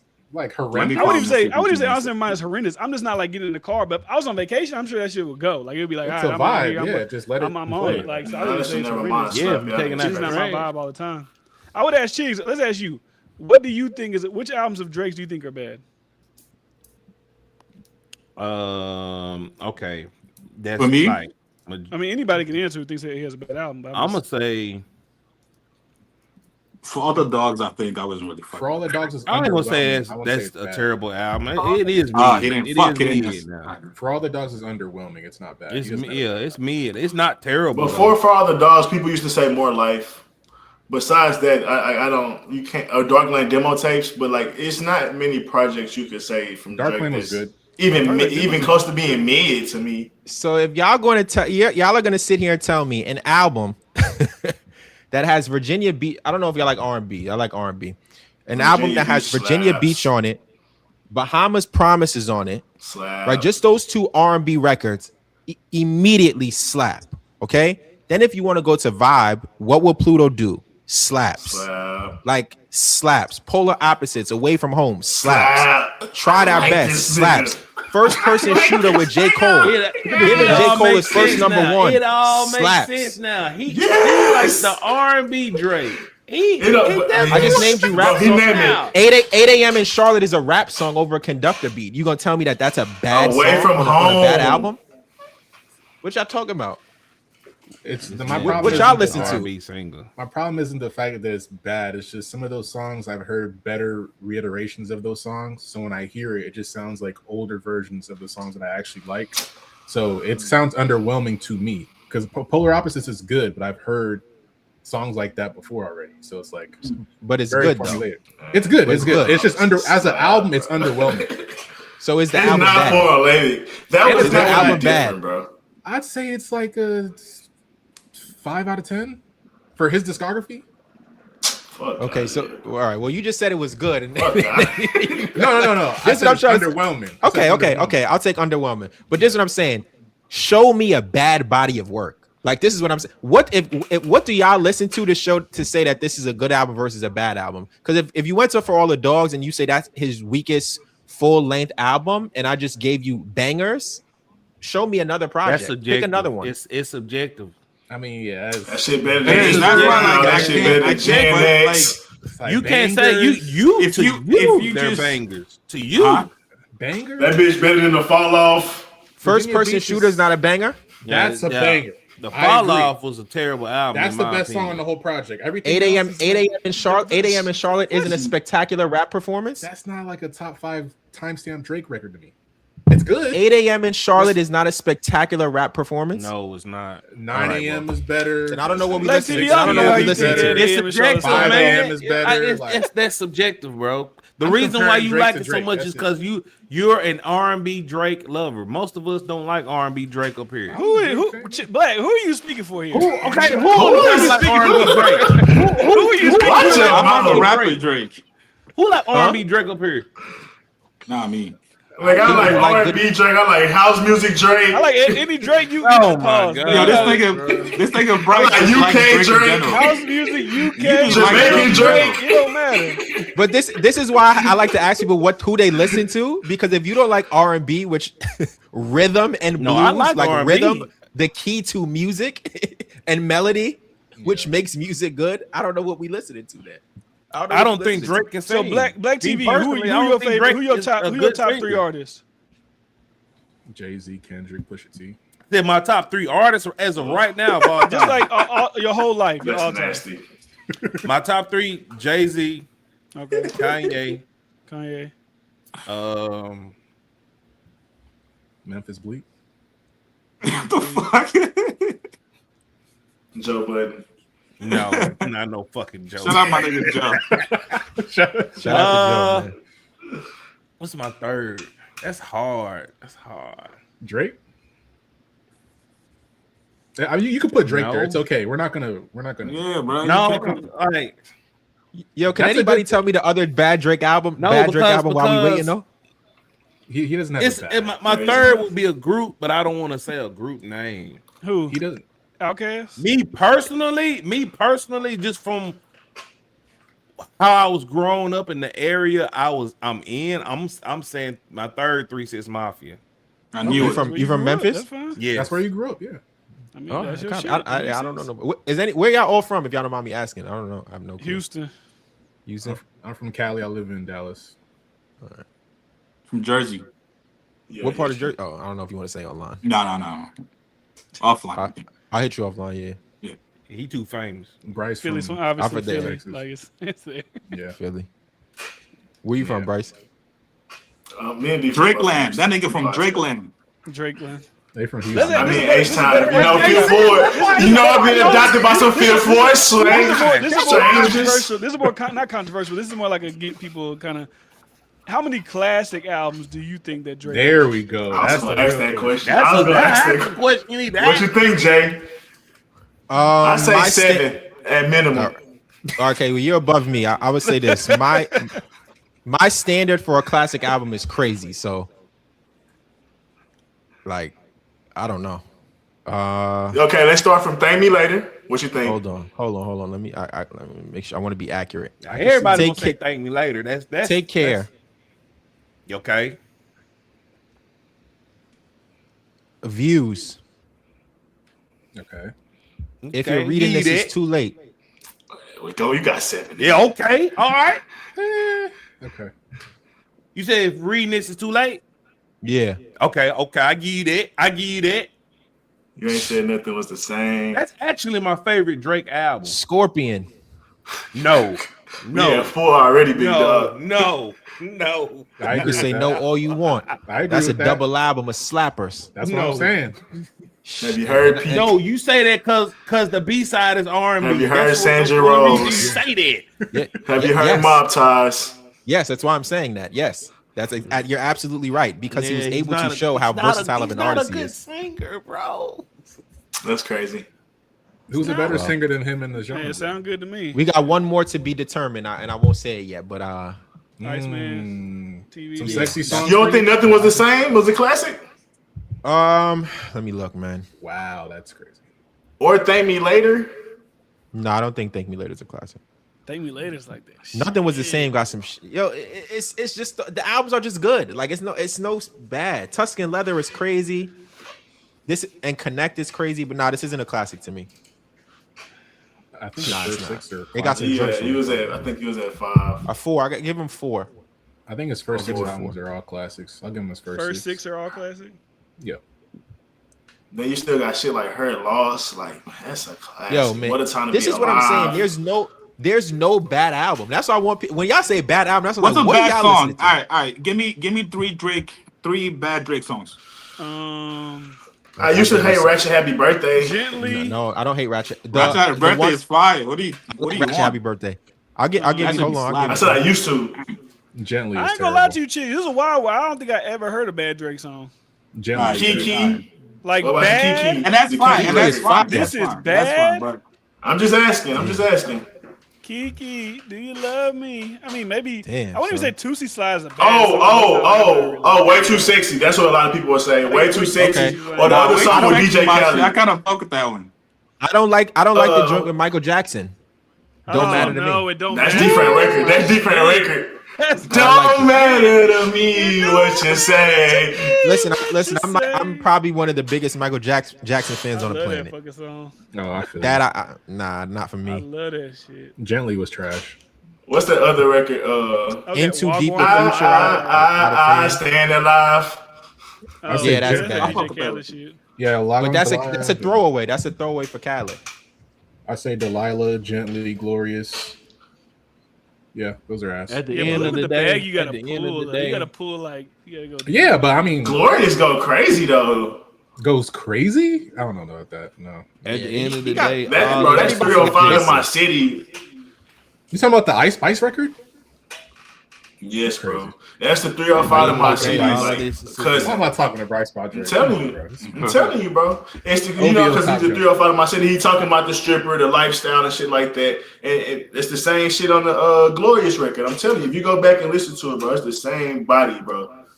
He just rapping in, like you say, the fucking Ice Spice voice, but the record go hard.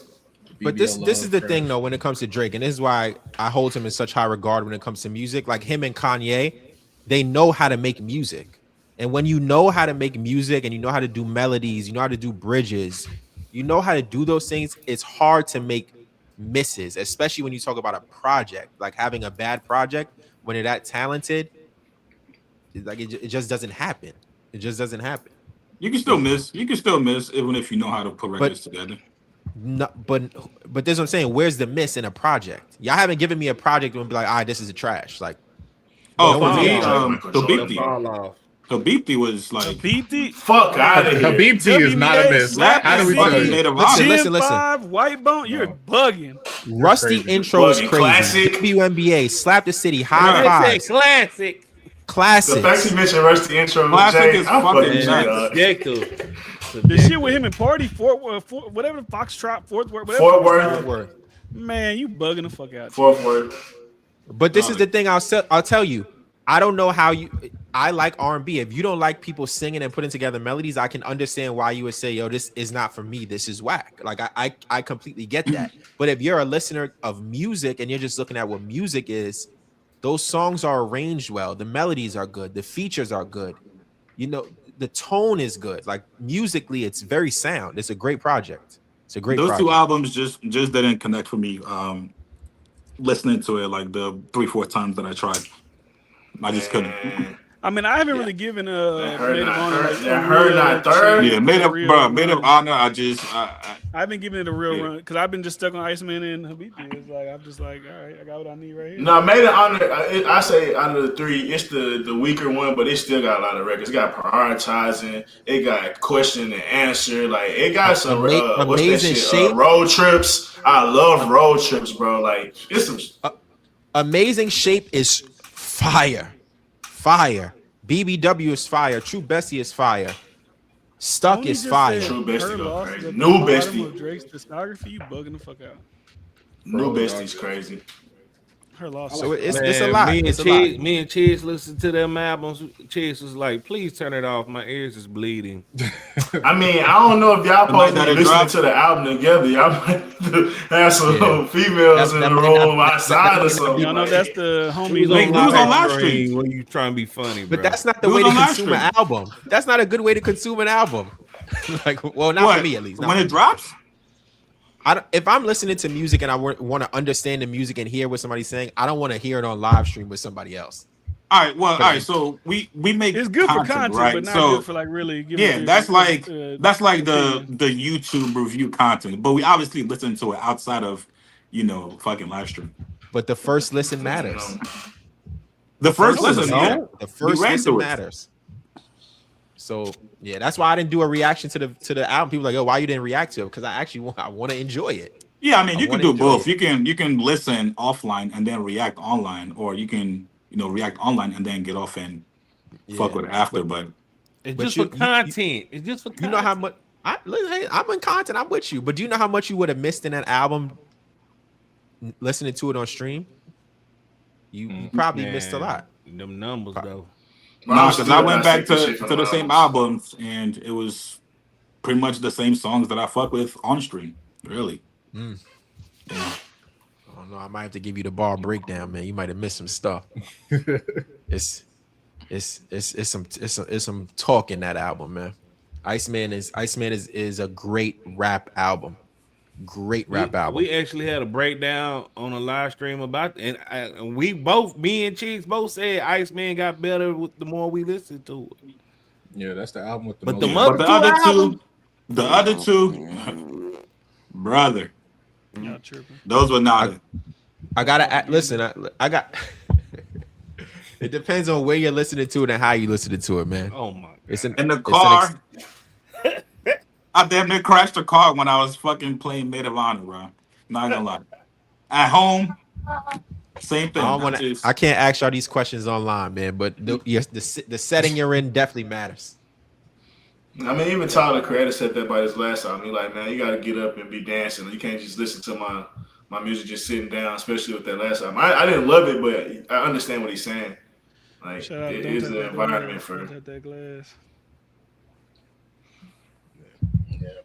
Hey, listen, All right, man. I'm I'm about to on. get about it. I gotta make Y'all would some say I'm on videos. East Coast time, so I don't even stay up this late. But it was a pleasure talking to y'all. Everybody in the chat, salute to y'all. Appreciate Shout it. out For sure, Thanks for likewise, having me. likewise. Hey, make sure y'all go check out Jay's channel. Actually, check out everybody that's on the panel's channel as well. If you guys want to shout out your channels, definitely go for it. What's my channel called? Man, it's just my name, J Roebuck. Salute. You can follow me on there. Follow me on the gram too, Instagram for more daily updates. And if you want to get to know who I am as a person, Instagram is where it's at. But YouTube, I cover a lot of the big artists. I don't just talk about the music. I talk about the business behind it, which kind of dictates how the whole thing goes. So that's why you hear me talk about marketing a lot. Appreciate y'all. Yeah, follow me too, DiFran. That's all you gotta look up, DiFran. Follow me there. Appreciate y'all, man. Yeah, follow me at Bryce Reacts on YouTube. We just hit 100 subs, man. Salute. You know, we covering all things hip hop and music. And then on Twitter, y'all follow me on Emerald Thoughts, man. We posting daily on there, going viral. Yes, sir. Philly Black. Yo, y'all can follow me, subscribe to me on YouTube at Black_TV. And you can you should sub to my Reacts page at Black Reacts. Yeah, all right. Hey yo, y'all was on some smooth. Look at Jay's face.